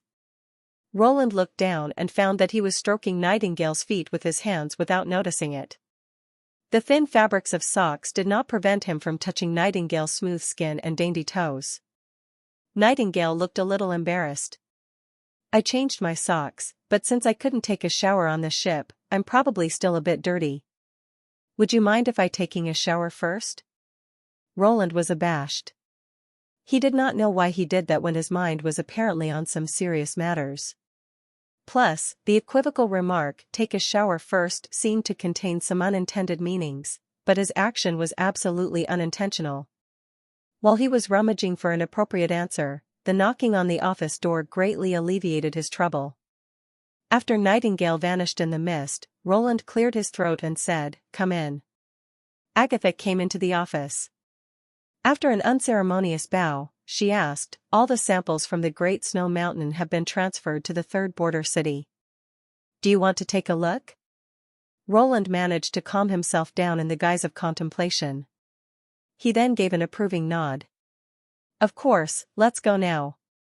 Agatha replied a yes, but she soon turned around at the door and asked, Are you not feeling well? Why did you say that? Roland was a little surprised. Agatha answered in a serious tone, Your voice sounds a little weird, which is a typical symptom of a cold. Although the months of demons has passed, it's still the coldest time of the year when snows melt, and people are most vulnerable to diseases at this time around. You aren't a witch, so you should take care of yourself, not only for you but for the whole human race. Do you understand? Before we take off, I suggest sending for Lily and asking her to check on you. The physical examination did not take long, but Roland drank a bottle of anti-illness water made by Lily in great amusement. Under the protection of both his guards and the witches, Roland descended to the bottom of the impassable mountain range. He was a little relieved when he saw the tequila survivors. Since all of them were frequent visitors of the dreamland who had experienced the pleasure of the dream world except Pasha and Alethea, they looked more approachable. The visitors included Phyllis aka Number 76, Faldy aka Magic Bug Nest, Donnan aka Matt Curtains, and Ling aka Shadow Walker. Among them, Phyllis was the only one who had a female appearance. Alethea ventured, I've heard that you plan to raise those unknown bugs in our hall and tame them? Mortal King, I have to say you're as bold and crazy as those researchers in the Quest Society. You know one day, your curiosity will eventually destroy you. Those are species left by enemies from the deep ocean. Roland shrugged carelessly. That's why I want you to guard them. The captured bugs aren't aggressive. They can't even drill holes. One secret chamber would be enough to confine them. Plus, according to Agatha's observation, these bugs don't have self-consciousness but the instinct of feeding and reproduction. There's a chance that the multi-eyed monster regains its control over them. However, if Neverwinter is so defenseless that even a creature as stupid as that can approach our city wall, we would probably have been wiped out long before. Isn't Agatha also a member of the Quest Society? Alethea swayed her tentacle disapprovingly. As she had also been a higher ascendant before her conversion, she did not pay as much respect to the ice witch as Phyllis did. Agatha, who happened to become the subject of their conversation, simply twitched her lips, apparently having no intention to involve herself in this altercation. If you really want to make a fuss about it, Celine is also a member of the Quest Society. If she hears you say this nonsense, she'll certainly go against you. Pasha came forward and apologized to Roland. Alethea meant no offense. She's just worried that those mutated bugs will have negative impacts on Neverwinter. Roland waved his hands. That's fine. Let's go take a look. He knew that Alethea's fear was not baseless, but what Agatha and Lightning wrote in their reports carried a significant meaning. If he exterminated the bugs because of some potential risks, it would be like throwing out a child along with the bath water. Placing them at the bottom of the mountains was already a safety measure. Okay. Please follow me. Pasha nodded. Across the spacious hall and a narrow corridor, they found themselves in an empty room almost as big as 4 or 5 castles. In the light of several stones of lighting in the wall, they detected the obscure outline of the room. Littered with loose soil, the ground underneath appeared to be excavated thoroughly. On the other side of the room, they could hear interminable patters of running water. Pasha introduced the room to the visitors. This is a culture room newly set up by Fran. It's absolutely safe in here, for there's only one exit and the underground water was the seepage from the rocks. Are you really planning to grow mushrooms and mutated bugs in here though? Agatha further explained, because those huge mushrooms were exactly what the bugs feed on. If they can grow in here like they normally do in the natural environment, we can obtain a large number of mutated bugs effortlessly. If they could not transplant the mushrooms, they would have to resort to Lily's artificial cultivation method. Roland thought it was a pity that the mushrooms down the ruin at the Snow Mountain were not edible because of their poisonous nature, for from their size and quantity, they were definitely high-protein food that could serve as a meat substitute. What are those bugs for? Phyllis asked out of curiosity. If you want to study them, just grow a few and that should do. Roland eyed Agatha and answered, "They'll probably play a big role in the development of Neverwinter if the report is correct." Agatha responded with a nod. She picked a strange bug crawling on the mushroom and dropped it to the ground. Then, she nailed the bug with 2 ice pitons in its joints on its head and around its waist. The bug soon became motionless after a fierce struggle. Chapter 830, The Function of the Mutated Bug. As with the ice which had written in her report, the bug, which resembled a hairless spider or an ant with a big belly, had a slim upper body with projected joints and a prodigious lower body almost as big as a grown man's torso. It was evident that this was not the largest size the bug could grow up to, for, to stuff a mad demon into its abdomen required its belly to swell out to be at least 2 or 3 times its normal size. Based on the photographs taken at the scene, when the bug had a mad demon inside its body, it would tuck its head into the ground, leaving its swollen belly up in the air. Therefore, it looked like a huge, fully grown egg at the first glance. "Did you kill it?" Phyllis asked. "That'll save us some trouble." "It wasn't aggressive, but it ran pretty fast." With these words, Agatha thrust the long sword made of ice into the bug's belly. Some stinky, milky white liquid instantly gushed out. Agatha said, "The slime can be used as a preservative. It's fluid under normal conditions, but it'll slowly solidify and turn into something like egg white as time goes by." "And, are we going to eat it?" Faldy frowned. Agatha shook her head. "I haven't eaten it, but I guess it won't be very tasty. The key lies in another liquid in its body." This time, after spending 7 or 8 minutes flaying the bug's back, Agatha took out a slimy green organ. "It looks like a gallbladder." Phyllis poked out her head in excitement. "But it isn't gall in here." Agatha carefully cut it open and added 2 drops of dark green liquid to the slimes on the ground, after which, she produced 2 ice pitons and quickly mixed the 2 liquids together. "What comes next is the key." Roland held his breath, watching the preservative solution slowly change. Before long, the liquid gradually thickened and the ice witch's movement slowed down. In about 2 or 3 minutes, the ice pitons were stuck in the slimes as if it was glued to something. Roland stuck out his fingers and pressed the liquid surface, only to find that the slimes had turned into a gel-like substance. Although it felt soft, he could only make a dent of several millimeters in it. Phyllis exclaimed in surprise, "This is biological rubber," Roland answered excitedly. "This is what made Fran get stuck in there." Roland had noticed in Agatha's first report the peculiar feature of the bugs down the ruin. He had thought it was similar to spiders' cobwebs, but after he had read subsequent reports, he had found the solidified slimes were as flexible and tough as rubber. It could not only cling to the surface of an object but could be also molded into various shapes. These 2 properties made it highly practical. Indeed, Roland had been asking people to look for rubber plants. He believed once he found a sample, Leaf could enhance it and subsequently turn it into high-yield crops that could grow on a mass scale. Unfortunately, his search for either rubber trees or rubber grass was fruitless. Nobody, not even people from the Kingdom of Dawn, which was famous for its diverse species, had heard of such plants. As a result, he had to rely on Soraya's ability to produce elastic materials. The lack of natural elastic materials greatly limited the productivity of Neverwinter. With more new machine tools being invested in production and a substantial increase in the plant's productivity and processing level, the deficiency in rubbers had become a prominent problem. Roland knew very well that rubber, which could be both natural and artificial, was simply a generalized term for all elastic materials. Nevertheless, he had no knowledge of specific rubber production procedures. While Roland was suspecting that there were probably no rubber plants in this world, the reports on the exploration of the ruin at the Snow Mountain came to him as a pleasant surprise. That was why he decided to cultivate these mutated creatures brought by monsters in the deep ocean despite potential risks. Now that he had seen the bug in person, he knew that he had made the right decision.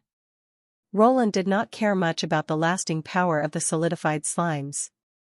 As long as the material could seal and fasten moving parts, it could veritably be classified as rubber. Agatha said slowly, after reviewing the scene reconstructed by Summer, we found it was exactly those bugs that made Fran glued to the hole. They tied her tight with a net of slimes that streamed from their tails. However, the liquid in their belly alone won't solidify. Only when it's mixed with the liquid in the organ at the back will it become sticky and gooey.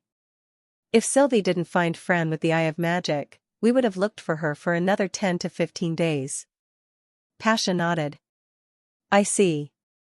This is a really good material for making fishing nets and ropes. Alethea retorted flatly, maybe good for fishing nets but not for ropes. It's too soft and stretchy. Nobody will like a rope that stretches infinitely. Plus, I don't think our learned mortal king would bring these unknown bugs to Neverwinter just to have some more salted fish. She paused for a second and then turned to Roland.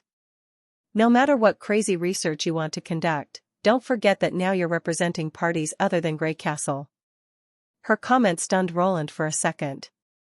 Roland had never expected that Alethea, who had been brooding on him being the sole leader of the United Front, would understand his research intention, and certainly had never expected her to say something that, in a sense, acknowledged his leadership.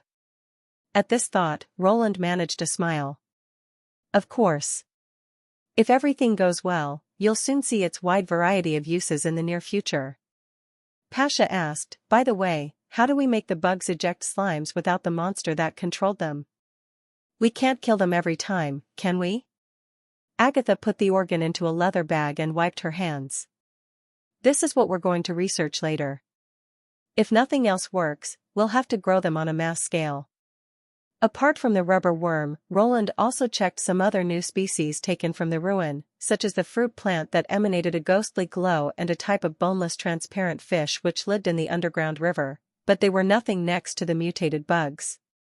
The glow of the fruit plant, which could not be used for street illumination, was simply an offspring of symbiosis, where a large number of glowing beetles nested in the fruit. Once the flesh was gone, those beetles would disperse while spreading out the seeds. The fish could hardly survive in the daylight, but could only live in an underground river.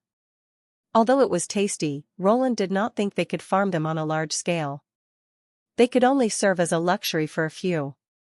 Having said that, Roland certainly did not expect that every new species would surprise him like the rubber worm. He was content with the findings in the exploration of the Snow Mountain. Before leaving the third border city, Pasha brought him 2 gods' punishment witches that Roland had never met. Your Majesty, they volunteered to transfer their souls to become new devouring worms. But before that, could you take them to the dreamland to let them experience the wonders of that incredible world once? Chapter 831, A Decision with No Regrets. 2 days later, a strange-looking concrete boat slowly departed the dock of Neverwinter. There was a huge swell, which looked like a moving hill, on the deck of the boat. It was completely covered with burlap cloth and guarded by fully armed soldiers standing erect on either side of the boat, and a dozen gods' punishment witches. The boat was the Victory. It was en route to transfer the soul device to the Great Snow Mountain where the Tequila Witches would complete their incarnation ceremony and be integrated into the worm carriers. Out of the confidentiality reason, the witches did not bid farewell. No whistle was blown as the boat took off, and even the loading job had been completed the night before without being noticed by anyone. Roland stood at the sodden dock built with bricks and slabs, watching the shadow of the boat gradually fade away. He knew once the conversion was completed, there would be 3 worm carriers in Neverwinter, which would provide great help for both municipal construction and the defensive line project. However, Roland somehow did not rejoice over the progress as much as he had anticipated. The 2 volunteering witches were called Jasmine and Lyra. From their original appearances in the dream world, the pair looked just a little over 20 years old, almost the same age as Tilly. They both have outgoing personalities. In order to let them have a good time, Roland had taken the 2 girls, Phyllis and the other witches, to the amusement park in the suburb, where they had hopped on a Ferris wheel, ridden a roller coaster, experienced the haunted house, during which Jasmine had accidentally broken a ghost's head dropping down suddenly, and taken a spinning pendulum ride. He had also allowed them to eat as much as they had wanted. Had Roland not earned some money by killing a few fallen evils a few days past, he probably would not have been able to afford such a revelry. Jasmine and Lyra, in the past 2 days, had been in a total shock, but they had followed Roland submissively without raising a single question. They had screamed as everybody had when the roller coaster had inverted and had laughed like any girls next door when they had had strawberry sundaes. All in all, they looked no different than ordinary people. If he had not known it beforehand, he would have never believed that these two girls had made a decision to sacrifice their human bodies and devote themselves to the battle against demons, just like the decision they had made 400 years ago at the bottom of the ruin in front of the magic core. When the dream had ended, they had looked more serene than Roland had expected. Roland had wanted to console the two girls, but words had caught in his throat. There was no point to dissuade them from converting to devouring worms, for it was an action neither in his interests nor in the interests of the United Front. Words, in this case, had all become frivolous and more sounded like feigned kindness. In the end, Roland had become the one who had been offered solace. He still clearly remembered their words and the expressions on their faces back then. "Thank you," Jasmine had said with a smile, and "we don't regret it." Lyra had finished the latter half of the sentence. At that moment, Roland could hear the throbs of their hearts. They liked everything here. But they did not regret making that decision. "Your Majesty?" Phyllis, who came to send off her companions as well, looked at Roland. "Aren't you going back to the castle?" The words pulled Roland back to the reality. By the time he realized it, the victory had disappeared from his sight, leaving a haze of fogs behind it. Roland put the thoughts out of his head. He took a deep breath and asked, "They really can't disconnect themselves after being integrated into the carriers?" As if to know what he wanted to convey, Phyllis lowered her voice. "A god's punishment which is different from a carrier. The former retains some basic consciousness even without a soul transfer. Our conversion to a god's punishment which was more like giving commands than a fusion. But carriers are different. They're specific vessels that seal the soul permanently once the integration is completed, although those vessels will become dormant if not used for a long time. Nobody has ever managed to get out of one up to this date, at least none of the witches, not even Pasha, is able to do that. But there are beams of light above the carriers, right?" "That's right." Phyllis nodded. "Without magic power, those cumbersome bodies can't move independently. Perhaps one day, we can also find a way to have their souls return to the dream world." Roland looked up at the distant, azure sky and said slowly. After a moment of silence, Phyllis turned her eyes in the same direction. "Well, perhaps one day." To Lorgar, the jungles covered with snows in the western region were something completely new. For more than once, she had heard from traveling tradesmen what snow looked like and envisioned them as some cold, white sand. When she saw it in person, however, she found snow was way finer and whiter than her imagination, even finer and whiter than the purest river sand in Silver Stream. The whole world was wrapped in a different color. According to Ashes, although the months of demons had passed, it would take at least half a month for the snow to melt completely. Lorgar thought that was exactly what she wanted, for, in that case, she could see a pure white snow city. There was little she could occupy herself with during the voyage. Lorgar had turned the steel ship inside out but still could not find its source of power. Even Andrea failed to give her a definite answer. She only said evasively that a machine that continuously boiled water was pushing the boat forward. As to its detailed mechanism, Lorgar was informed that only King Roland and Miss Anna knew about it. Lorgar did not know much about King Roland, but she had heard from Ashes that Miss Anna had a place on the battle strength ranking of Neverwinter. Princess Lorgar of the Wild Flame clan thus became more impressed with and also more interested in powerful and intelligent Anna. When she mentioned the ranking to Andrea, the latter, however, dismissed it with a scornful smile. "A battle strength ranking?" Andrea cast a sharp, sideways glance. "A man is different from a wolf. No individual can compete with a group of people. Isn't it animal to only make an emphasis on individual fighting capacity?" "Wolves are also social animals," Lorgar corrected her. "Well, fine. Then just take another animal as an example, like tigers and snow leopards." Andrea coughed. "Anyway, Anna is the power source of Neverwinter." It was Anna's ability that enabled the First Army to quash the Watchdog and Iron Whip clan with one blow. I bet Ashes didn't tell you that she was almost beaten by an ordinary man. As Andrea had expected, the wolf girl was taken by surprise. Andrea went on, that ordinary man used the exact weapon made by Anna. There's no point to discuss fighting capacities without talking about those weapons. If you want to become stronger, I suggest that you ask His Majesty to grant you a set of professional weapons. At these words, Andrea patted the long-barreled gun on her back and said, if you can carry these big tubes on your back after your transformation, that would be more useful than any combating skills. Lorgar did not really agree with Andrea, but she took a note of her advice. Her father often told her to listen and observe, and also to always remember what she had wanted in the first place. As they moved against the current and as the water suddenly rose, the iron ship slowed down drastically.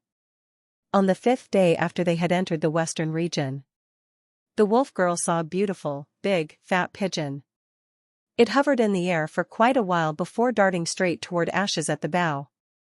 When Lorgar thought she would have an extra meal for lunch, she noticed that Ashes, smiling, produced a bag of cooked solid food and fed the pigeon. The pigeon, on the other hand, nuzzled up to Ashes as if they were old friends who had not seen each other for ages. It was when the pigeon started to speak that Lorgar realized that it was actually a witch. Coo, coo, coo. I got it. Tell Princess Tilly that I'll be there soon. And me.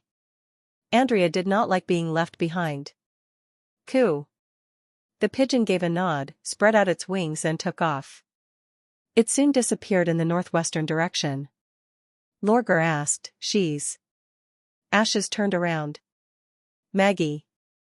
Like you, she's also a witch who can perform a full-body transformation. I see, thought Lorgar, but she then suddenly remembered that Maggie should transform into a fierce, aggressive and frightful giant monster.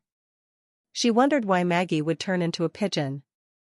While Princess Lorgar was still in a daze, Ashes patted her on the shoulder. Time to pack up. We'll soon reach Neverwinter. Chapter 832, An Encounter with the King.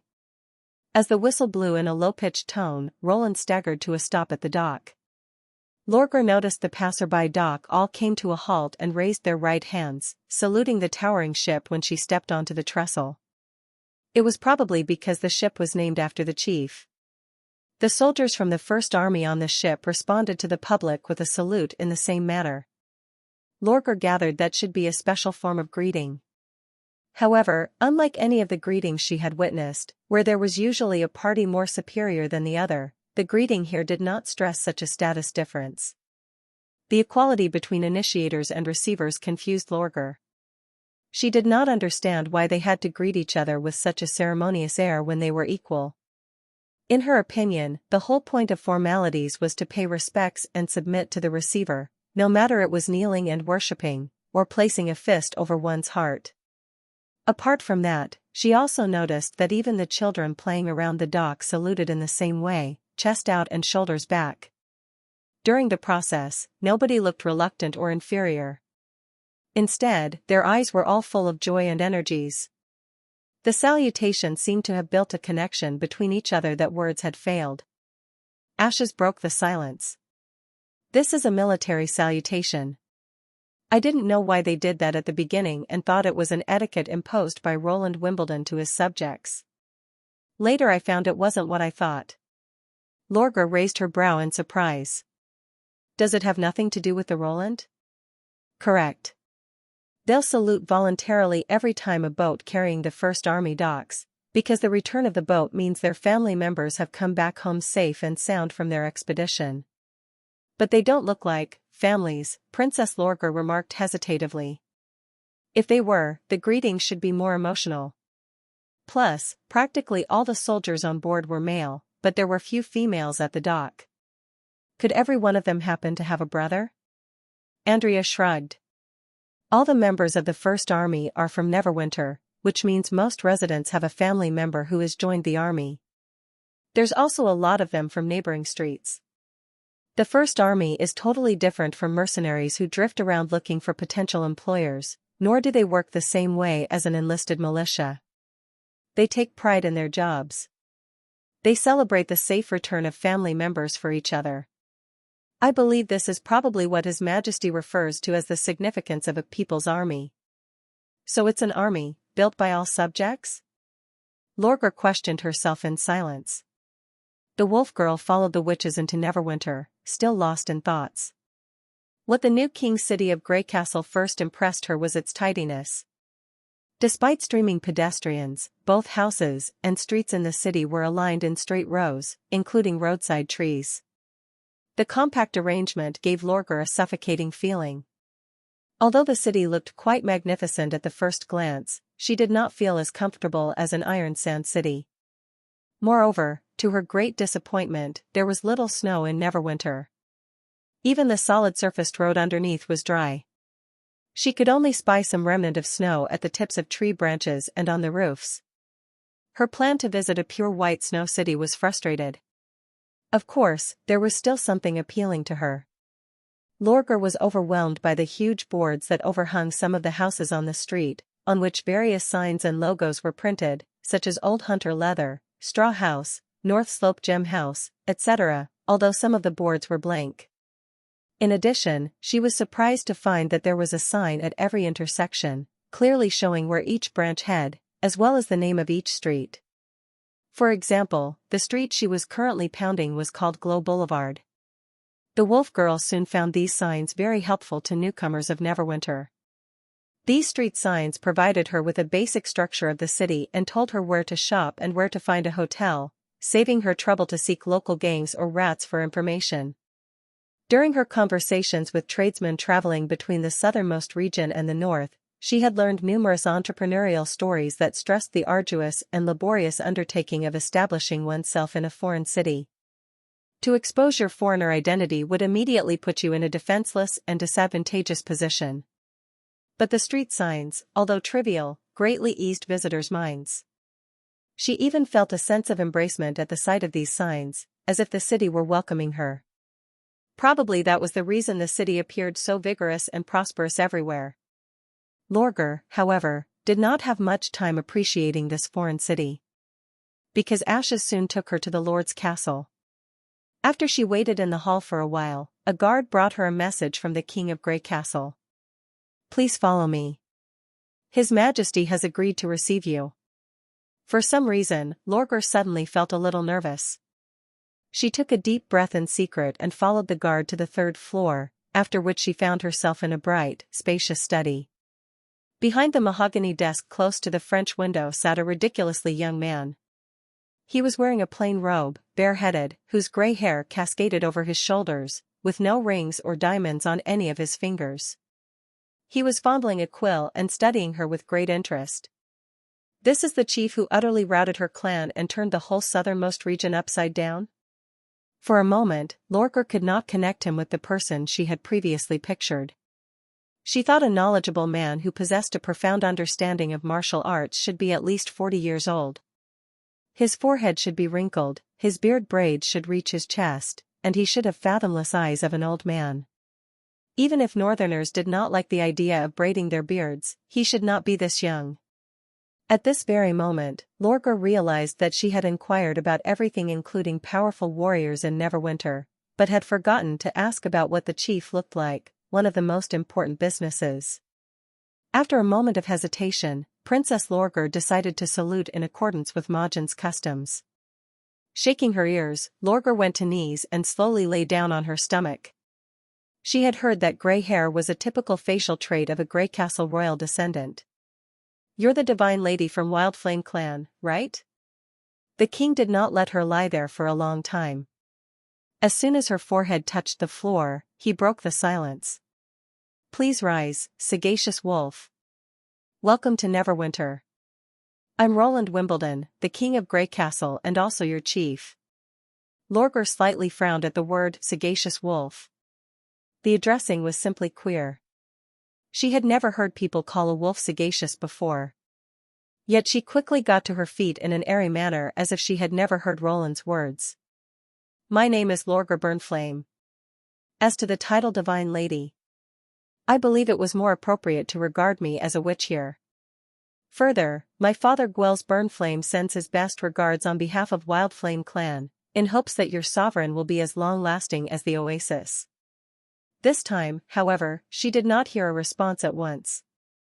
Wondering, the wolf girl secretly raised her head, only to find that Roland's eyes were fixed on her long, droopy ears. Chapter 833, An Unexpected Conversation. Lorgar's heart sank at Roland's unscrupulous gaze. She knew what she looked like. Back in Iron Sand City, she had heard many people call her lycanthrope monster, half-man, or the abandoned one secretly behind her back. Fearing these names would hurt the self-esteem of the third daughter of the chief, nobody had ever dared openly address her in that way. But she was currently not in Iron Sand City and was no longer the princess shielded by the Wildflame clan, so she had to face these venomous comments on her own. Are your ears and tail both real? The chief hesitated for a long time before eventually blurting out. Do you have to use magic power to maintain this shape, or they've become a part of your body? Lorgar bit her lip. Instead of answering the question, she pushed her hair back, revealing her one side of her face where her normal ear had disappeared. I can't tuck them back, Your Majesty. I know they look very strange, but this is what I really look like. I don't want to hide my imperfection. If you insist, I'll try to avoid going to public places so that I won't scare people out. Although Lorgar had resolved to embrace herself long before, she still had a mean opinion of herself on such an occasion when being directly questioned. Divine ladies were viewed as powerful and beautiful beings by Mahjins, who were favored by all the clans and admired by all young warriors, but she, unfortunately, was an exception. She had been ignored after her awakening. Her legitimacy had been questioned even by her own clansmen, which was the reason her father had decided to name her as his heir. Lorgar dedicated herself to physical training and pretended that she did not care about those floating rumors, but sometimes, it was just hard to remain indifferent when so many people pointed finger at her back. She had certainly anticipated these scenarios, but since she had chosen her path, she would not easily cede to her fate no matter what difficulties were awaiting her. The endless sand road in her dream had pointed where she should go. At these thoughts, the wolf girl erected herself, trying to look audacious. The chief smacked his lips. Strange? Why did you say that? Lorgar, who was prepared to receive any vicious remarks, stunned for a second. Huh? Isn't it because they don't look like human ears? Roland shrugged. Ordinary men don't have magic power either, and these two ears aren't affecting your hearing or mobility. So, how can you say they're defective? They're simply a unique feature of yours, a very interesting one indeed. Don't you think these two ears look pretty? Ahem, Your Majesty, please mind your language. At that moment, Lorgar heard a woman's voice behind the chief. The voice was very low and soft, but she still captured it.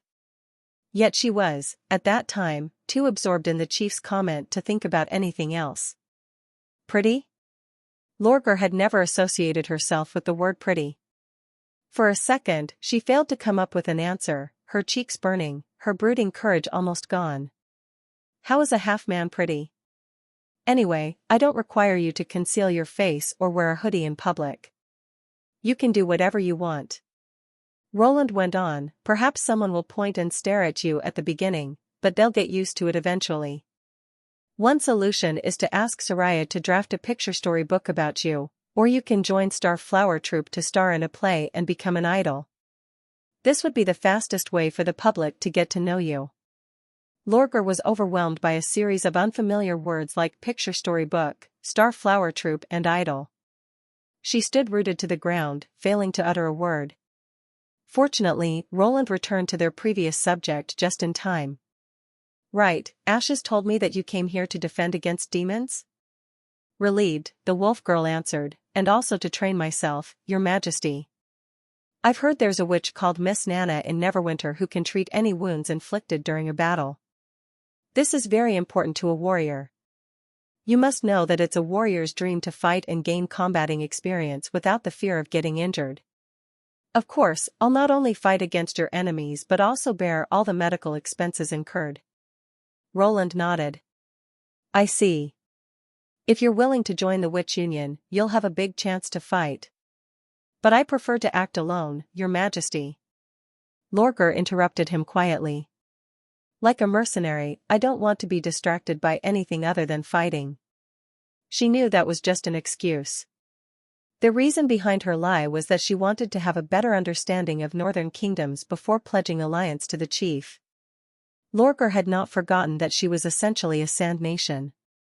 If Roland failed to keep his promise made at Land of Fire, those sand nations moving to the south would eventually sever all relationships with Grey Castle. If things really got to that point, the king of Grey Castle would be her enemy. Hence, she could not make her decision without a thorough consideration. Really, Roland reflected upon her words for a while and then spread out his hands regretfully. Then I can't satisfy your demand. Why? Lorgar was surprised. She thought a mercenary with exquisite combating skills would be popular everywhere, not to mention that she was willing to provide her service for free and bear all medical expenses. No sensible people would ever decline such a generous offer. How could he refuse her? Because this is going to be a full-fledged war, not some minor disputes between several clans. Lorgar felt all her blood rush to her head. She was outraged at Roland's insulting comment where he basically renounced all Sand Nation's fights as silly jokes. She perked up her tail and was about to shoot back when Roland suddenly switched the topic. You fought with Ashes, right? What do you think of her? Suppressing her anger, the wolf girl replied indignantly, very powerful. She would be a first-class warrior even in the southernmost region. Roland said slowly, this is the power of an extraordinary. There are even transcendents much stronger than them. The latter has gone beyond all physical restrictions of the human body and possess an inconceivable power. In other words, nothing can stop them from improving themselves. Transcendence? Roland's words completely had Lorgar's attention. She wondered how powerful that person had to be when even Ashes admired her.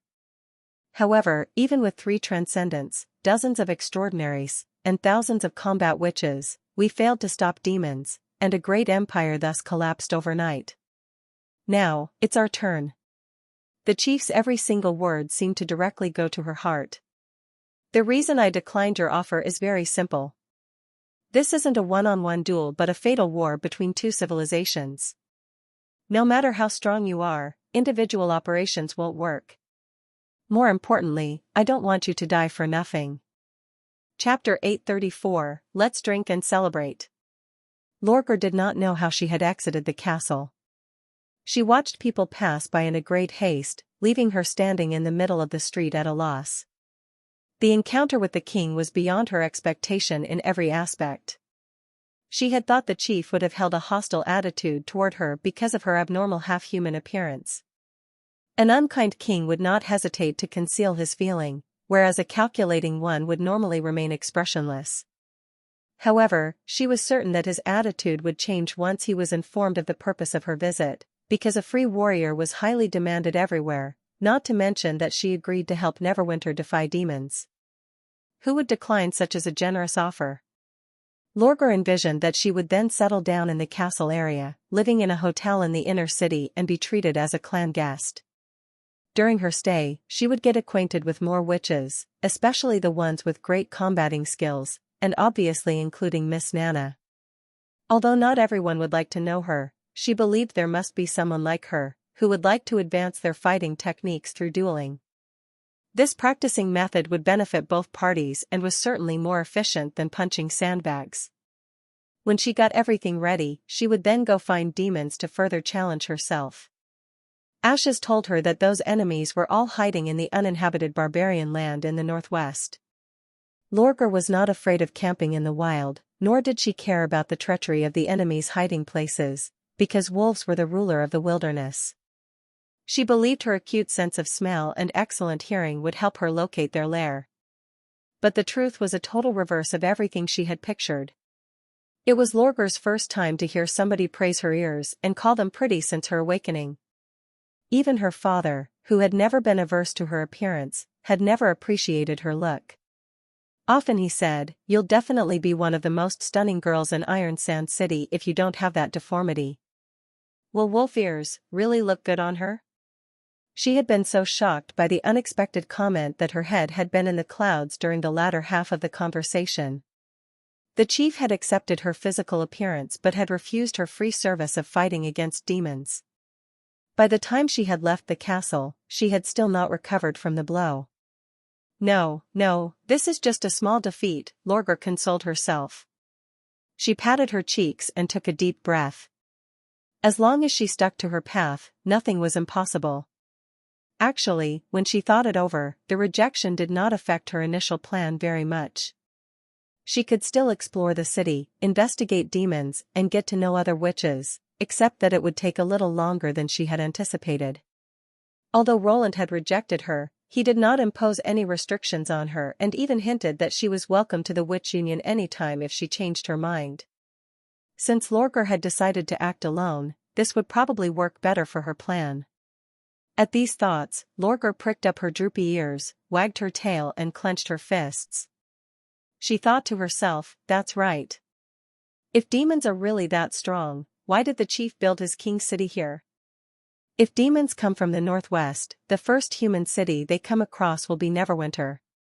Isn't it safer to stay as far away from such a danger as possible when there's no guarantee that he can conquer demons?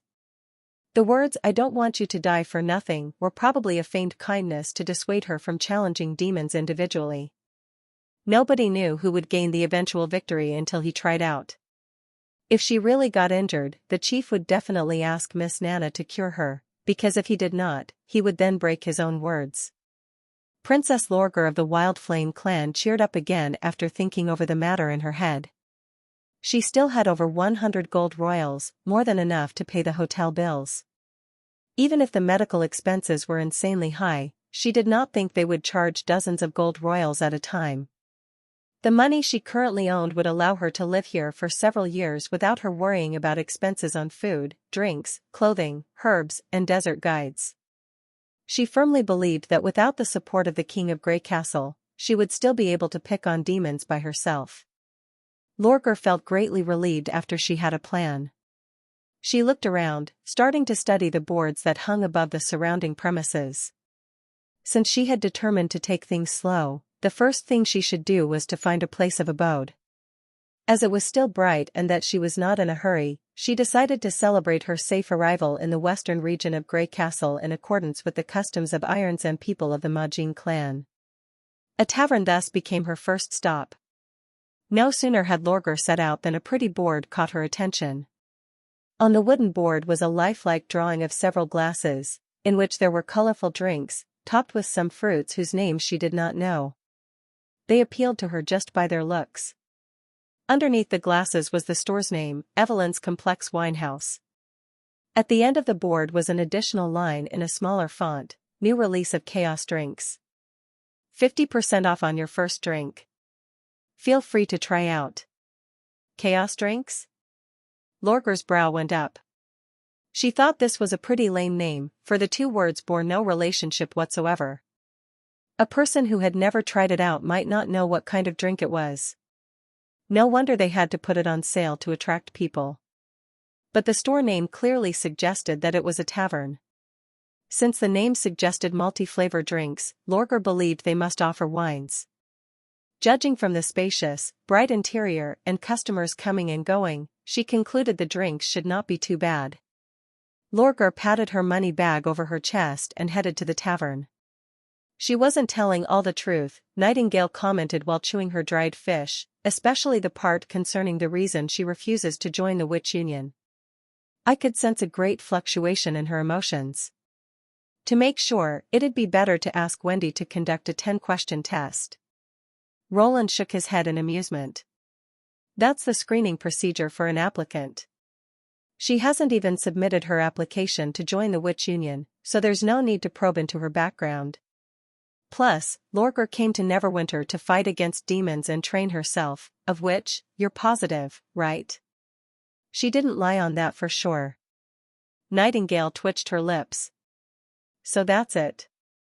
We founded the Witch Union initially to provide you with a place where you belong. There's no point to force people to join. Plus, it's normal for a person to take precautions when coming to a foreign city. Let her be. Roland waved away the subject, pretending that he did not care, although he indeed felt a little disappointed.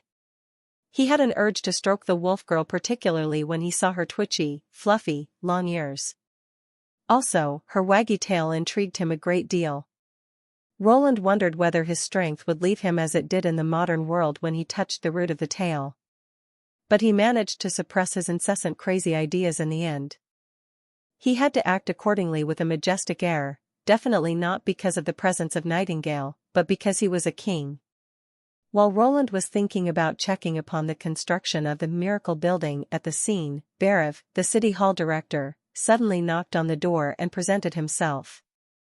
Your Majesty, the members of Joint Chamber of Commerce have arrived at the Castle District. They wish to see you. Chapter 835, Multiple Ways of Selling Chaos Drinks. It took Roland a while to remember that Joint Chamber of Commerce was a supply and marketing cooperative organization formed under his leadership, whose main members were wealthy merchants from several big fjords islands. Although they had reached a basic mutual understanding last fall, the number of chaos drinks produced by Evelyn at that time had not been high enough to meet a wholesale standard. As a consequence, each Chamber of Commerce had simply taken a few samples and had yet to officially put them on the market. This time, they came here to finalize the unfinished business. Since the whole western region was preparing for the unification of the kingdom and that Roland was preoccupied with the upcoming winter attack and the desert mission plan, Joint Chamber of Commerce seemed to have, temporarily, slipped out of his mind. Now their arrival saved Roland trouble to look for them himself. Take them to the drawing room. I'll be right there, said Roland. After Barav replied a yes and withdrew, he turned to Nightingale and said, send for Tilly and Wendy here as well, for this is essentially the first collaboration between the Witch Union and the Sleeping Island. All the merchants rose and bowed to Roland when he entered the drawing room. It took Roland some time to match the faces with their names, except for his old acquaintance Margaret, Gammon and Marlene from Chamber of Commerce of Crescent Moon Bay. The others were Nibelung from Chamber of Commerce of Shallow Water Town and Atayur from Chamber of Commerce of Sunset Island. As soon as they sat down, Nibelung ventured, Your Majesty, the samples we took last time caused a big stir among merchants on the island. Everybody fell in love with it after he tasted it. I assure you that chaos drinks will be the most successful and popular commodity in fjords in the history of time once we start selling them. Atayur chimed in. And it isn't just a drink. For example, that fiery red spicy juice. Although it doesn't quench thirsts, it's a great sauce for steamed fish or barbecues. Besides, it can warm you up and refresh your spirit in a more efficient way than your white liquor. At least, white liquor will make you dizzy if you drink too much and it doesn't come in handy when you're on a ship, whereas that juice doesn't have such problems. Margaret nodded smilingly. True. Not only merchants but many explorers are attracted to chaos drinks. A drink that can keep them warm without creating any side effects may save them in the event of a shipwreck. Atayur continued, in this light, I suggest marking chaos drinks with various price tags. A drink with special functions like this should definitely have a higher price tag if we do a bit of marketing, not to mention that the number is limited. Roland cast him an approving glance. Apparently, Atayur had viewed the drink as some sort of energy drink. It was indeed true that successful merchants from fjords were all good at sniffing out great potential business opportunities. They were able to notice the distinctive features of various chaos drinks just through a few samples. They knew selling them at different prices was the best way to reap profits. Roland clapped his hands. Since it has a good reception, we can move on to its sale according to the contract we signed earlier. I think none of you has objections to the pre-order price or the distribution for each district. However, you need to put a 30% deposit to pick up your orders. You should have brought sufficient gold royals, right? Since they had reached an agreement on the primary terms on Joint Chamber of Commerce last year, there were now not many details left. The main reason Roland sent for Tilly to witness the signature was to prove that he did not tamper with the commission rate. Since Tilly had promised to stay at Neverwinter and had agreed to send the witches on the Sleeping Island overtime to the western region, Roland felt it necessary to return something to demonstrate his sincerity. Based on the win-win contract signed during the months of demons, it was agreed that 30% of both the deposit and final sale profits should go to City Hall, the Witch Union and the Sleeping Spell. Of course, Your Majesty. Nibelung grinned. There's no cargo on my ship this time, but only shiny gold royals plus some masons and sailors. Then let's go check the goods out. Roland smiled. The drink factory specially built for Evelyn was across the alcohol plant. In fact, the building looked more like a fully guarded warehouse than a factory. It did not take a lot of spaces. The first floor was only a little over 100 square meters. The building itself was constructed of concrete and bricks, windowless, with a solid iron gate posed as its sole entrance. Like an invaluable military base, the premises was guarded by the new recruits of the First Army. After Roland led the merchants across the yard, into the building and down the basement along the staircases, they found themselves in a spacious room around 3 or 4 times bigger than the ground floor. Like a villa's wine cellar, the basement was segmented by neatly organized wooden wine racks. To avoid fire losses, no open flames or connected wires were allowed in here. They used skylight for the wine cellar's illumination. Because of this, the place was a little dim. On each wooden rack rested 2 rows of wooden barrels, but not every barrel contained chaos drinks. Evelyn only produced 1 barrel of drinks every day, and there were currently just 100-odd barrels in total, minus those consumed by Roland and distributed to the members of the Witch Union monthly. Roland tapped the barrel, and the liquid in it produced a dull churning sound. We can provide 20 barrels of chaos drinks per month. Each Chamber of Commerce will have 5 barrels on average. As long as our production remains the same, you'll get the same amount of products every time, no matter how long it takes you to sell them out. Whether you come to pick up your orders every 3 months or half a year, our stocks won't change. All the 100 barrels you can pick up this time are here on the wooden racks in the first row. Once you've checked the goods, I'll send men to deliver them to the dock area. You don't let us have a taste before the delivery? Gammon was surprised. This isn't wine whose flavor grows mellower as time passes by. Roland shrugged. Some chaos drinks do have a relatively long shelf life, but not every one of them does. Therefore, after the brewing is done, we have to first sterilize and preserve them. Sterilize? Like food, they'll go bad. The hotter, the faster. Sterilization can slow down the process. You don't need to know how it's done, but you ought to remember that once we open the wooden barrel, the drinks won't keep the taste as good as they initially do. Roland spread out his hands. You can sell them as fast as you can or stock them. As long as you store them in shades and keep them cool, they should last for at least 1 or 2 months. But, as Attire has mentioned, each chaos drink is different. Some may be more popular than the others. If you don't let us taste them first, how are we going to choose the better ones? Gammon questioned hesitatively. Could you divide the drink in each barrel into 4 equal portions and then preserve them? In that case, we don't need to worry about which one we should pick. Roland thought that would add Soraya and Lily's work by several times. He would certainly choose not to do something that consumed more industrial production resources but yielded no benefits. So he replied, sterilization isn't easy. If we divide the products into 4 portions, each Chamber of Commerce will have fewer stocks but more varieties of drinks, which would do no good to the sale. As to their flavors, Roland paused for a second and then said, the northern region and the western region have completely different needs for wines and drinks. The unpopular drinks here may be well received there. As merchants who transport goods to various places all the time, you should know it very well. Well, Gammon was at a loss for words for a moment. Roland secretly twitched his lips. He certainly would not allow them to taste the drinks, for he had already put a lot of efforts in the distribution of the products itself. Further, according to their contract, it was agreed that the drinks should be sold in barrels and that there were no specific terms stipulating the product quantity. If there were a few unpopular drinks that they were not willing to purchase, Neverwinter would suffer losses, because every barrel of drinks required the same amount of Evelyn's magic power.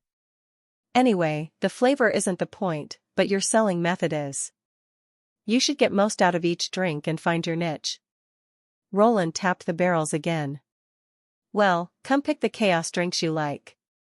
Chapter 836, Signs of Change. Despite some hard selling happening, the Fjord's businessmen still finally accepted this method of selection. They all knew that if they quit now, the others would only take over their share. Eagerly wanting to become distributors for these exclusive products, they did not mind such a little compromise. And they also could not deny that what Roland said had some truth to it. The samples that they had brought back before, despite the notable differences in taste, could not be matched by the fruit wine or other drinks on the market. So the difference lay mainly in the amount of profit. Since they were all responsible for sales in different regions, the possibility of competition was not high, thus further reducing the risk of selecting an inferior product. Roland was chuckling to himself as he observed Gammon and the others pacing back and forth around the barrel. Some were nose-sniffing and even trying to find some residual appearance of the beverage. Though the buckets looked ordinary from the outside, the interior had a layer of membrane made by Soraya. This completely isolated the air inside and outside, therefore the nose would certainly not be able to smell any difference. Taking advantage of the crowd picking out the chaos drinks, he quietly pulled Margaret aside and whispered, "The buckets on both sides of number 10 and number 24 have quite tasty drinks. At least I personally like them very much." The latter looked astonished. "Your Majesty. You can take that as a gift," said Roland with a light laugh. "If it wasn't for the first batch of businessmen that you brought, the Western region might have taken 2 or 3 years more before it could look like this. Though your intention wasn't to do business with Border Town, the town still reaped the benefits, so this reward is nothing." He paused and said, "But of course, it would only be for this time. After all, if you get good cards each time, the others will certainly become suspicious." He had pretty much said all the facts. At that time, the steam prototype had been cumbersome and difficult to operate, and had only been suitable for the simplest drainage and haulage work. There had not been too many sales markets in the Western region. Had she not introduced it to the Silver City mineral traders, thus opening up a high-profit trade route, the initial accumulation would have been more difficult. Not to mention Margaret's Chamber of Commerce was responsible for the sales in the Greycastle area, so monopolizing the local market through the first batch of higher-quality products was also a good choice. "In that case, I accept your gift." The businesswoman did not do much to refuse. In dealing with people, she really resembled Thunder, who was cheerful, generous, and uncalculating. After briefly saluting Roland, Margaret laughed and said, "Since I have received your gift, I can't do nothing in return. I might as well reveal to you a good news." "What do you mean?" Roland asked, raising his eyebrows. "The first group of businessmen you mentioned, which includes my old friend Hogg, plan to visit the Western region this period." She lowered her voice and said, "But from his letter, it seems that this time it would be more than just him. The machines that you sell have spread in the central region of the kingdom, and almost all the mining businessmen are now asking him about the rail transport system. And in about 6 months, your plant will be busy all day long." "Is that so?" Roland was a little startled, then smiled and nodded his head. That does seem like a good news to celebrate. However, only he knew that there was a heartfelt sense of accomplishment after hearing this news. This day has finally come, he thought. Over the past 2 years, he had sold a total of nearly 100 steam engines, of which only 30% belonged to the kingdom.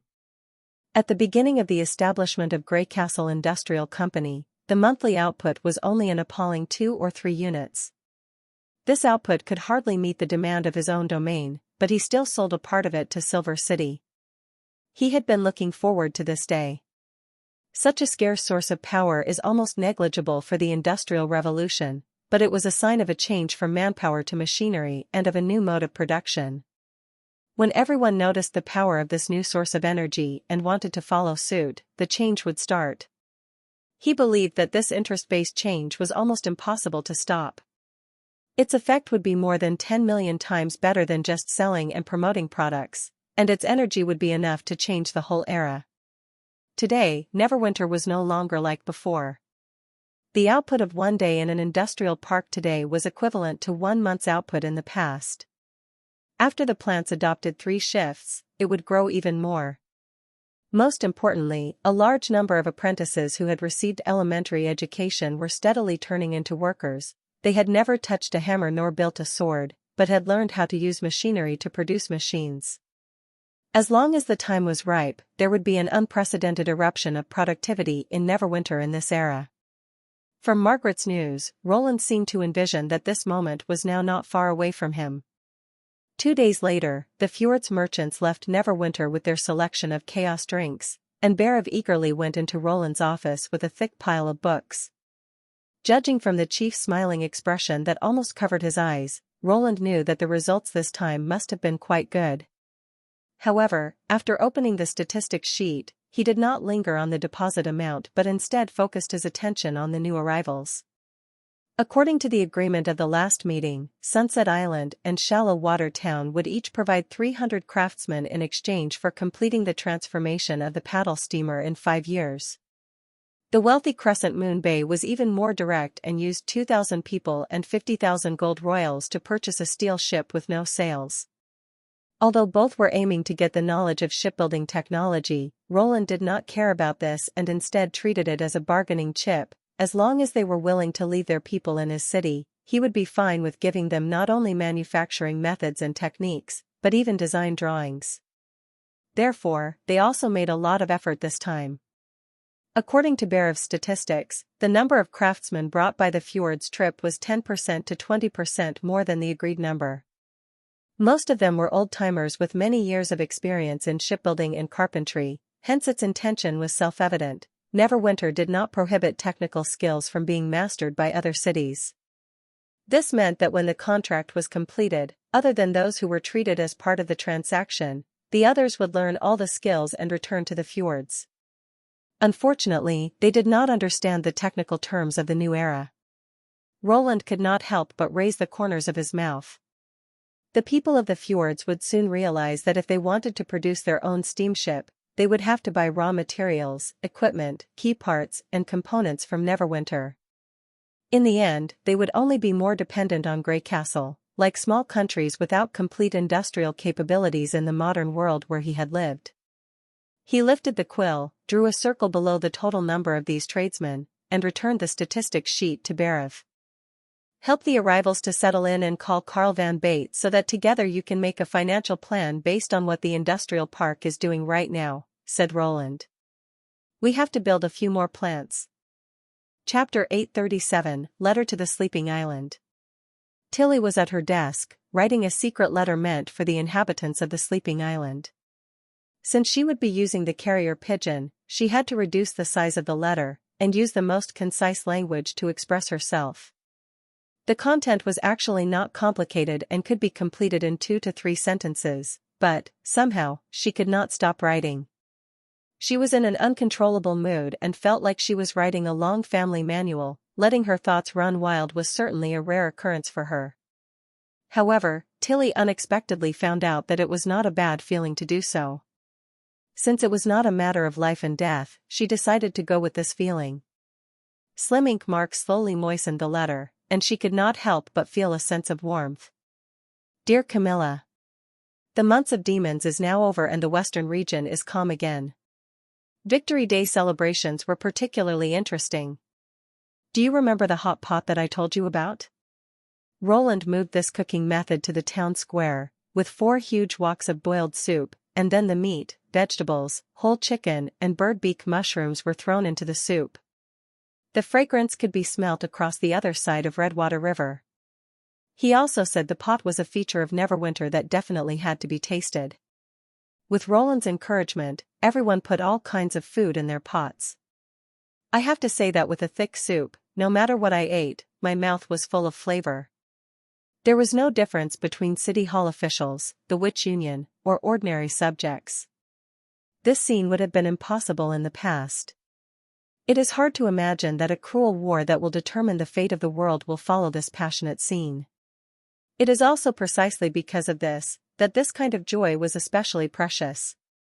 I'm writing these to tell you that Neverwinter is really an incredible place, And I'm not trying to change your views of the nobility, but Roland Wimbledon is not a noble at all. Unsurprisingly, I just confirmed our speculation. He is exactly like us. The so-called noble identity was only a passage of time or a cover-up. So you should also take a look at this new city. Sleeping Island certainly needs guarding, but I don't want you to view this responsibility like a cage. And by the way, during this months of demons, our witches finally no longer just stood idly by. Roland's plan of the southernmost region was carried out by Ashes, Andrea, and Echo. As for the interesting things happening in the desert, I won't go into details here and we can talk about it later on. I believe that the Sleeping Island will inevitably become even more important after the other sisters have come. To the chief butler of Sleeping Island? Just then a hand suddenly came out from behind Tilly and placed a cup of azure drink in front of her. Well, she smiled, and she knew that it was Ashes without turning her head. I was just writing about you. Would you like to take a look? I'd better not, Ashes rubbed her shoulders and whispered. I still have to prepare today's dinner. Then you'd better go. I look forward to your delicious dishes, Tilly laughed. The witches generally dined with Roland in the castle's living room, so the small kitchen in their apartment was less likely to be used.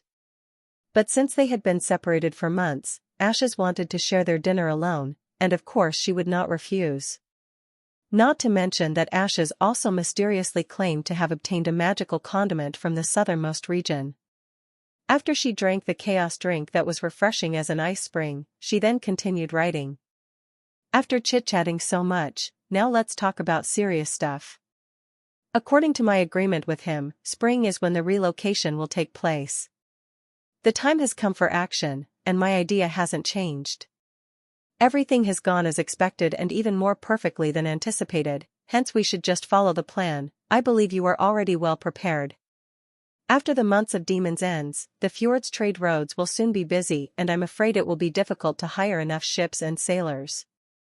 If you encounter such a problem, you can ask Thunder for help.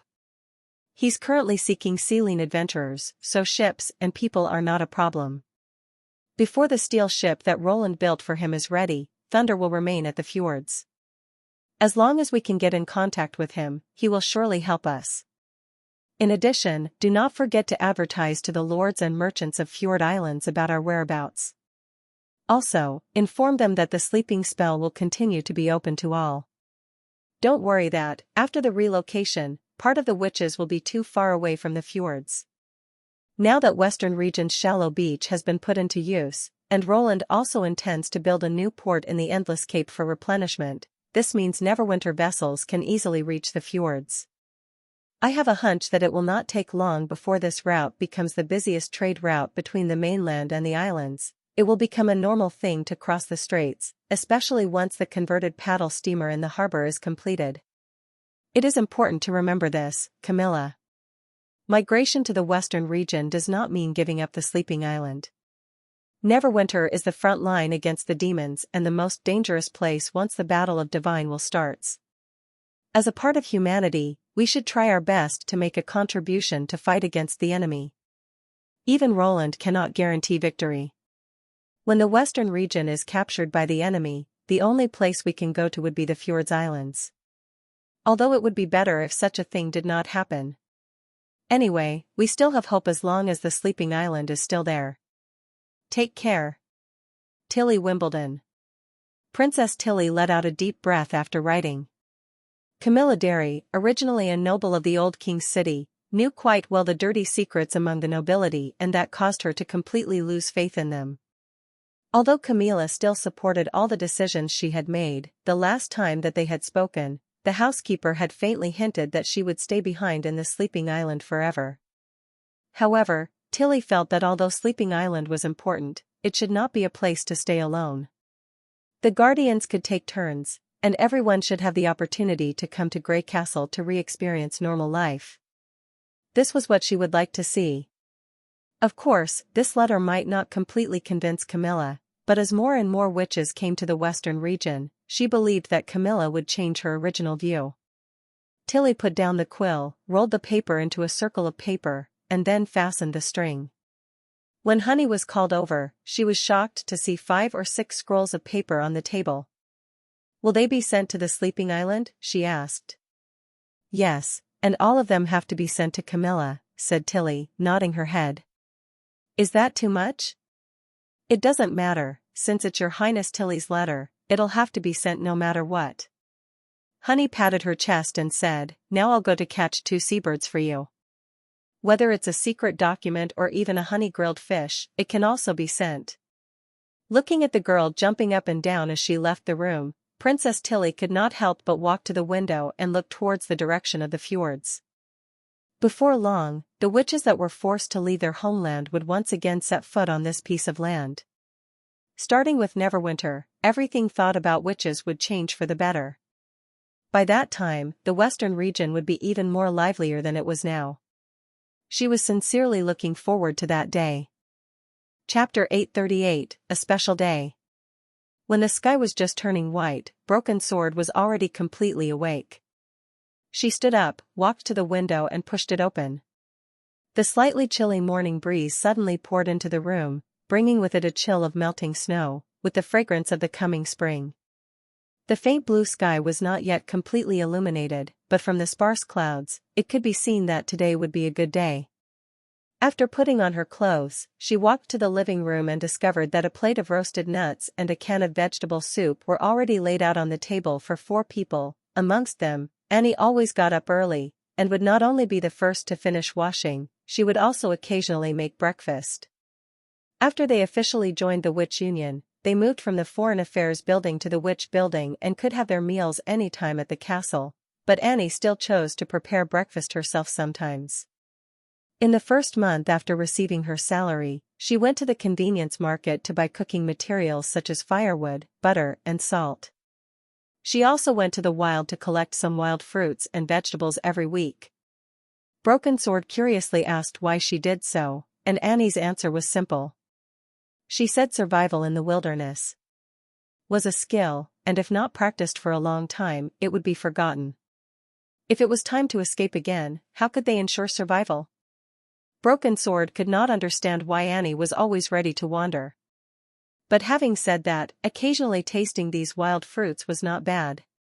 "Good morning." She sat at the table and pulled at her nuts. "Are you going to the factory today?" "Yes." Annie nodded and finished the remaining hot soup in the bowl.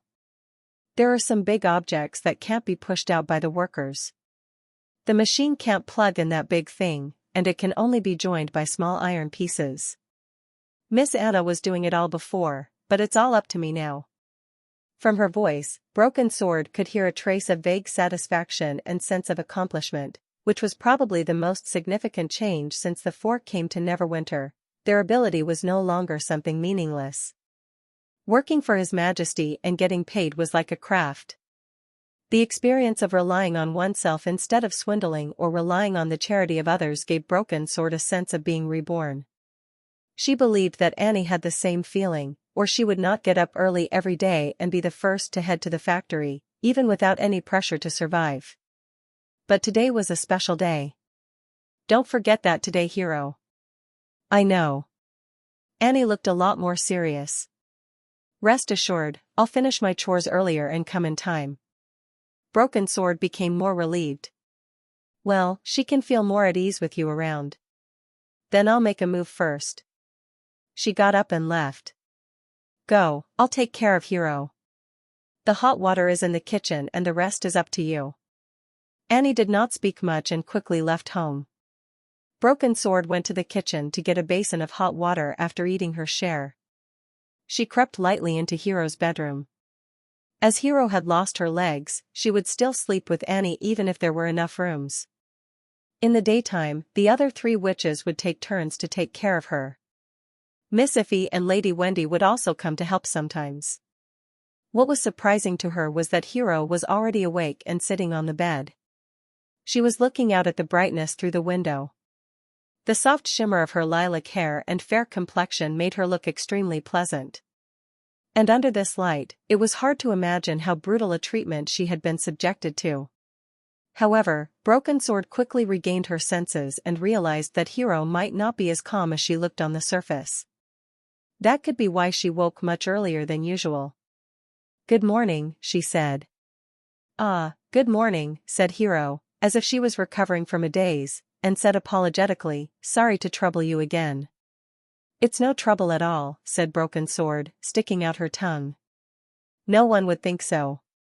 And maybe after today, you'll be able to do it yourself." Suddenly, Hiro's eyes flashed a very complex look of tension, anticipation, fear, and excitement. After a while, she managed to control her emotions and forced herself to smile.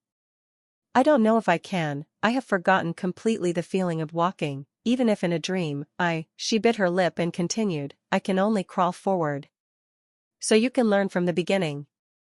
"It's not a big deal," said Broken Sword, pressing on her shoulder. "Even God's punishment which can do it, and surely you can as well. Come, try to raise your legs." Hiro took a deep breath, opened the quilt, and saw two thin, branch-like legs exposed. They were different from a few months ago. Her legs, which had been severed from the knees, grew much longer, almost to the ankle position, and the ugly scars had also become smoother. They looked crumpled and different from normal legs and seemed as if they could snap off at any moment. But at least, they were much better than before. This result was the joint effort made by the witch union. At first, Nana could only recover minor wounds such as severed fingers, and the regrowth of the whole limb could not be achieved until the 4 witches joined the witch union. Broken Sword followed the instructions of His Majesty Roland to complement Nana with her strengthening ability and achieved a breakthrough, holding a sword which Broken Sword transformed into. Nana's healing ability had been fully upgraded, and even a hunting dog with broken feet could grow new claws. This new discovery brought a ray of hope to Hiro's recovery. However, the test that started later was not that easy. First of all, Nana's healing effect only took effect on the wound, and Hiro's broken leg had already healed. If they wanted to recover her legs, they had to create new wounds in them. Secondly, even with Broken Sword's magic, treatment could only last for dozens of minutes, which meant that the recovery process had to be carried out in several stages. The combination of these 2 points posed a formidable challenge to both the healer and the patient. Hiro had to repeatedly suffer the pains of wounds in her broken legs, and Nana had to cut her legs several times to make them grow. This treatment program was problematic from the beginning. Fortunately, Lady Wendy noticed this problem and mobilized the entire witch union. Broken Sword realized for the first time that they called each other sisters, and this was not just a term, but they felt like a family from the bottom of their hearts. Though the 4 of them came from the kingdom of Wolfheart, and joined Neverwinter not too long ago, they were not stingy about their affections for each other. Miss Leaf used a special plant called the sleeping fern to cultivate unconscious herbs that when consumed, one would not wake up for hours. Thus this helped to relieve Hiro's suffering. Cutting was carried out by Miss Anna. Under the sharp black fire, the formation of a new wound could be completed instantly, and Nana only needed to focus on her ability. Finally, Marquis Spear Passy, the lord of a city, did not return immediately after the meeting at Fallen Dragon Ridge because of Hiro. The previous treatments had been cautious. Nana's magical powers had been depleted every time to recover sections of legs which were as short as a half of a finger. Once her ability had been exhausted, the open wounds would have soon become lethal. Therefore, the recovering process had been extremely slow. With the help of Marquis Spear, recent treatments had made considerable progress. If everything went smooth, Hiro would regain her full feet after today. Chapter 839, Hiro's Tears. Broken Sword put on the protective socks for Hiro, and carried her to the wheelchair. She gave Hiro a simple wash and breakfast. Amy, her next-door neighbor, also woke up. When everything was ready, they pushed the wheelchair and went to the hospital. Hiro was much more nervous than usual and hardly spoke along the way.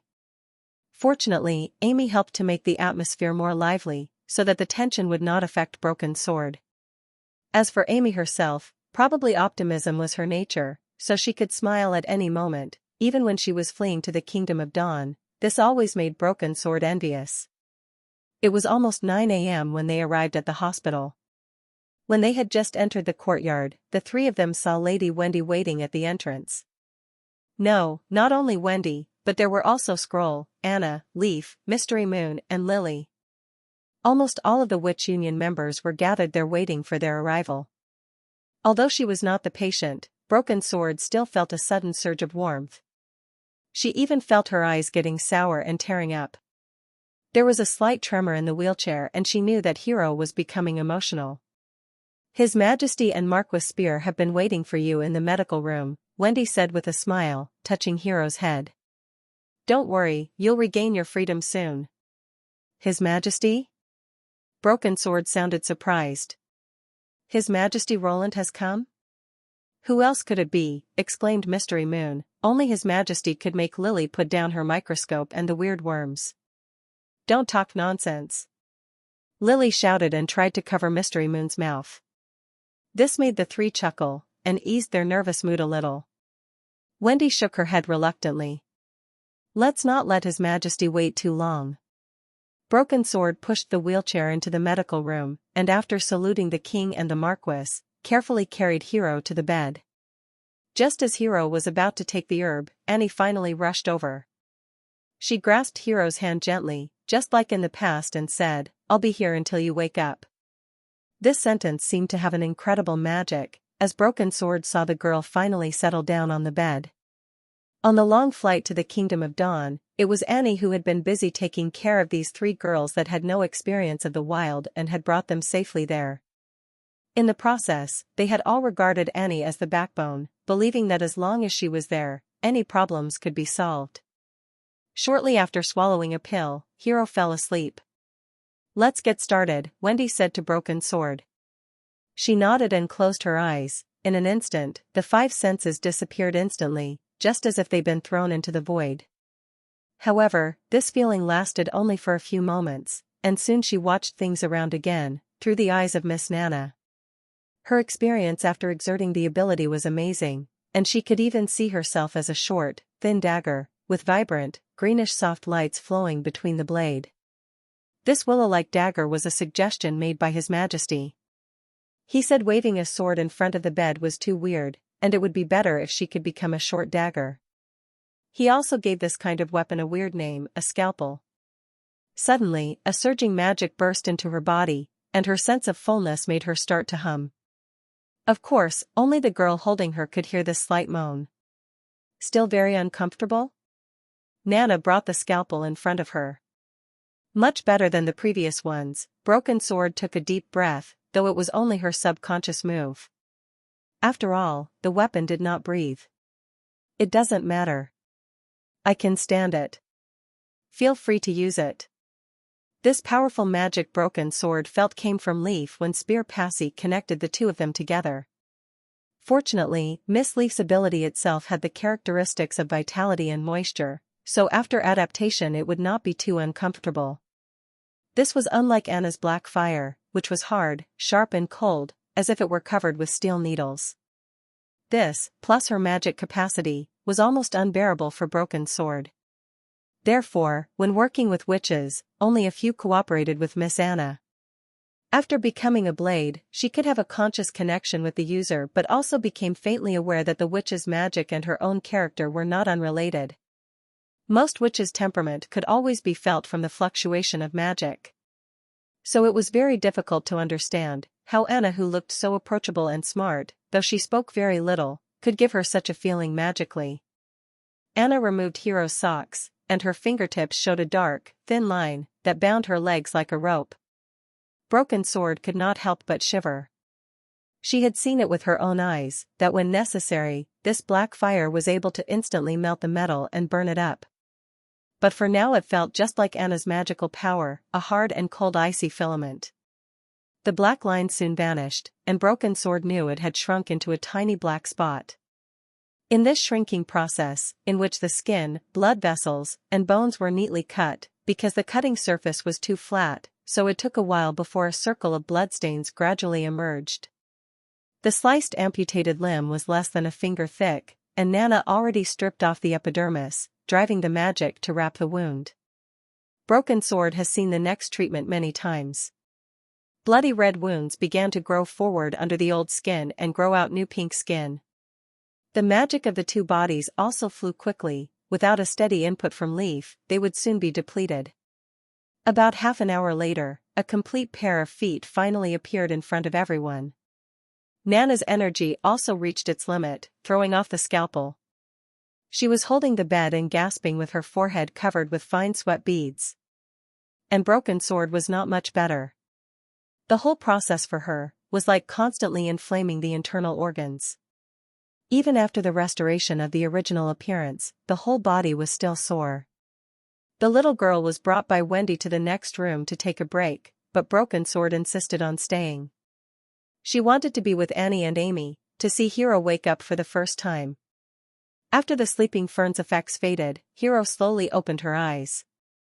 "How are you feeling?" Wendy helped her sit up in bed, softly asking, "Can you feel them?" She shook her head first, as if she wanted to throw the drowsiness out of her mind, then widened her eyes and stared at her own feet where there had only been bald broken legs with ugly scars, nothing else. Everyone held their breath, and cast their gaze on the back of her foot. The medical room was silent for a moment. Suddenly, her slender toe trembled slightly. Broken Sword's heart also fluttered. She even thought it was her own illusion, so she blinked and looked again. The toes fluttered twice and, like rusty scissors that had not moved for a long time, jerked and slowly bent. Her uneasy heart finally felt assured and she just wanted to cheer. But she saw Hero's eyes flash 2 drops of tears. She was stunned, as even during the most difficult period, she had never seen Hero shed a tear. Then, Hero swallowed as soon as she opened her mouth, and for a long time failed to complete her sentence, but all the people present understood her meaning. "Thanks, thank." Annie leaned over and Hero burst into tears in Annie's arms. Chapter 840, Black Blood. After Roland returned to the castle, Roland still could not feel peace in his heart. As the saying goes, people would shed tears of delight. But in his view, Hero cried not only out of delight, but it was also a way to pour out all her suppressed emotions after suffering years of unfair treatment, pain, and false accusations. In other words, the fact that put on a tough look did not necessarily mean that she did not feel pains. It was rather a mask underneath she hid all her true feelings. It was not an unnormal reaction for a girl who had just come of age before the misfortunes had weighed upon her. She had done very well in being strong and hopeful. The treatment turned out successfully, and she regained a pair of normal feet. After being unable to walk for such a long time, it might take a while for her to control her feet again. However, since she could feel her new feet after the treatment, her feet nerve must have been well connected with her spinal nerve. With rehabilitation, she would be able to walk again sooner or later. This treatment had also helped Roland to further confirm Broken Sword's ability to increase the witch's magic power limit. Every witch had her power limit. Take Hummingbird's ability for an example. There were limits to the volumes of the objects of which she reduced weights, the lasting power of her magic and the extent of weight reduction. Once she passed one of the limits, the consumption of her magic power would multiply. It was like a rising index which could not go far beyond its normal value. To think it in another way, Hummingbird was unable to turn a huge mountain into something as light as a feather, nor could maintain her power effective forever. It would probably require an unimaginable amount of magic power to achieve that. The same applied to Nana. The magic power she needed to regrow the limbs was far beyond her magic power limit. That was why she could replant broken fingers but was unable to regrow limbs, not even with Leaf's help. Broken Sword's ability helped increase such limits so that something that had been impossible became nearly possible. With Broken Sword's help, the witch did not have to consume a considerable amount of magic power at a time, but they only needed to apply their ability several times. From the drawer, Roland pulled out a stash of Wendy's reports that recorded the test results when Broken Sword worked with other witches and spread them on the desk. The results showed that most witches' abilities sharply strengthened with the help of Broken Sword. The heightened limit enabled them to enhance the effectiveness of their work. For example, the Dawn Eye enchanted by Mystery Moon would work longer, from the previous 5 days to the current 2 weeks. The improvement was highly precious for Neverwinter, for the city was not in a position to generate electricity on a mass scale at present. After all, as the number of plants grew, the power supply for lighting was hitting a bottleneck. Also, the consolidation effect enchanted by candle could maintain longer with the broken sword's support, which was quite beneficial to the increase in service life of machine tools as well as the advancement the processing level. Now that so many green workers were sent to the plants, it was no surprise to see them break a dozen of boring cutters or several machines every day if candle did not help. In addition, broken sword also offered significant assistance to witches like Soraya, Agatha, Lucia, Paper, etc. who worked in the plants. Thanks to those witches, the industrial development in Neverwinter was still phenomenal even without a well-established regulatory agency and sufficient labors. Without the witches, there would be more accidents and breakdowns of the system due to the dangerous and primitive production methods. Now with Broken Sword joining in, the production process would be safer and more efficient. Roland concluded his report with his prediction that Broken Sword would be one of the busiest witches in Neverwinter. In the afternoon, his guard Sean entered his office. "Your Majesty, the Minister of Chemical Industry, Sir Kyle, hopes you can pay a visit to Lab 4. He said that there has been some progress in what you asked for." "Oh?" Roland's eyes brightened. "Rearrange my schedule. I'll be there immediately." "Yes, Your Majesty." Roland, escorted by guards, arrived at Lab 4. With the establishment of the acid plant and the nitration plant, the humble bungalows, which had been originally constructed as small workshops for both experiments and production, had become the veritable research center of Neverwinter. Now near the Redwater River, walls had been set up to separate the buildings. The research center was now guarded, equipped with a logistics team, and even the interior had been renovated. The outer wall of the building was repainted in a cream color, looking magnificent and grand. Kyle Sichi did not show up at the gate of the building of Lab 4 to greet Roland. Only the Vice Minister Chavez stood there, looking a little embarrassed, but Roland did not take it as an offense. He had known the chief alchemist a long time ago and was aware of what kind of person he was, so he just waved his hand and entered the building without a word. Kyle was standing before a long lab table, his eyes glued to the liquid in the condenser pipe as it trickled down the beaker. The amber liquid was transparent, giving off an old and familiar smell. There were some more beakers around it, in which there were liquids of different shades of colors. Roland could not help drawing a deep breath. It had been a long time since he smelled the scent of gasoline. Certainly, gasoline was an inappropriate name for this crude product that was definitely incomparable to the widely used fuel in the modern world, although they did have the same scent. Roland still had a long way to go before it became a steady energy supply. "Your Majesty." The chief alchemist, who just noticed Roland, placed his hand on his chest. "You're right. The Blackwater in the southernmost region indeed contains many liquid components. I'd done some experiments according to the approaches described in intermediate chemistry and found out that the components could be separated through distillation, but," he paused to point at the beakers on the table. "If the sample is further distilled, the composition of each component present little difference." "That means you did it right," Roland said carelessly, for he knew that they were all hydrocarbons, and Lucia would obtain the same result if she did the experiment. "Did you dig out something else?" "The components are all combustible, and the upper layer of the liquids obtained from the distillation are more volatile in nature, like this one." Kyle picked up the beaker with the amber liquid and slightly shook it. "It's like an explosion when it's ignited." "Your Majesty, are you planning to make a more powerful explosive out of it?" Roland chuckled as he gazed at the animated old alchemist, who, in his opinion, had finally improved and become a real chemist, because now, he could associate combustible materials with explosives. In fact, the Blackwater was sampled in Endless Cape. From the very beginning, he suspected it was the eruption of oil wells that caused the so-called underground fire to burn constantly. Oil belonged to a big family. As oil was the lifeline of the modern industry and the essential material that had greatly influenced the World War, Roland had learned a lot about it. In fact, the difference between the oil sampled in the East and the West continents was so great, even greater than the skin colors of people in these two areas, that they could be considered as two entirely different liquids. The color of the oil varied dramatically, from golden, dark green to black, maroon, and even transparent.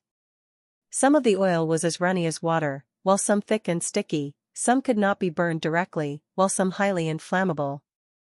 In terms of their components, any mixture of hydrocarbons consisting of hydrogen and carbon could be taken as a kind of oil. So, it was not strange to classify blackwater as oil. In other words, it did not matter whether blackwater was similar to the oil in the modern world, as long as they could obtain combustible oil from it. After all, even people in the modern world had not been able to completely figure out where the oil came from, neither had they completed a thorough research on all the members of the oil family. Roland had heard people proclaim that oil would be used up in 50 years when he had been young, but it turned out that the reserves of the new oil fields discovered every year grew much faster than the consumption of the oil. Moreover, the summation of all the reserves of discovered oil fields had far exceeded the amount of the oil calculated based on the biotransformation hypothesis.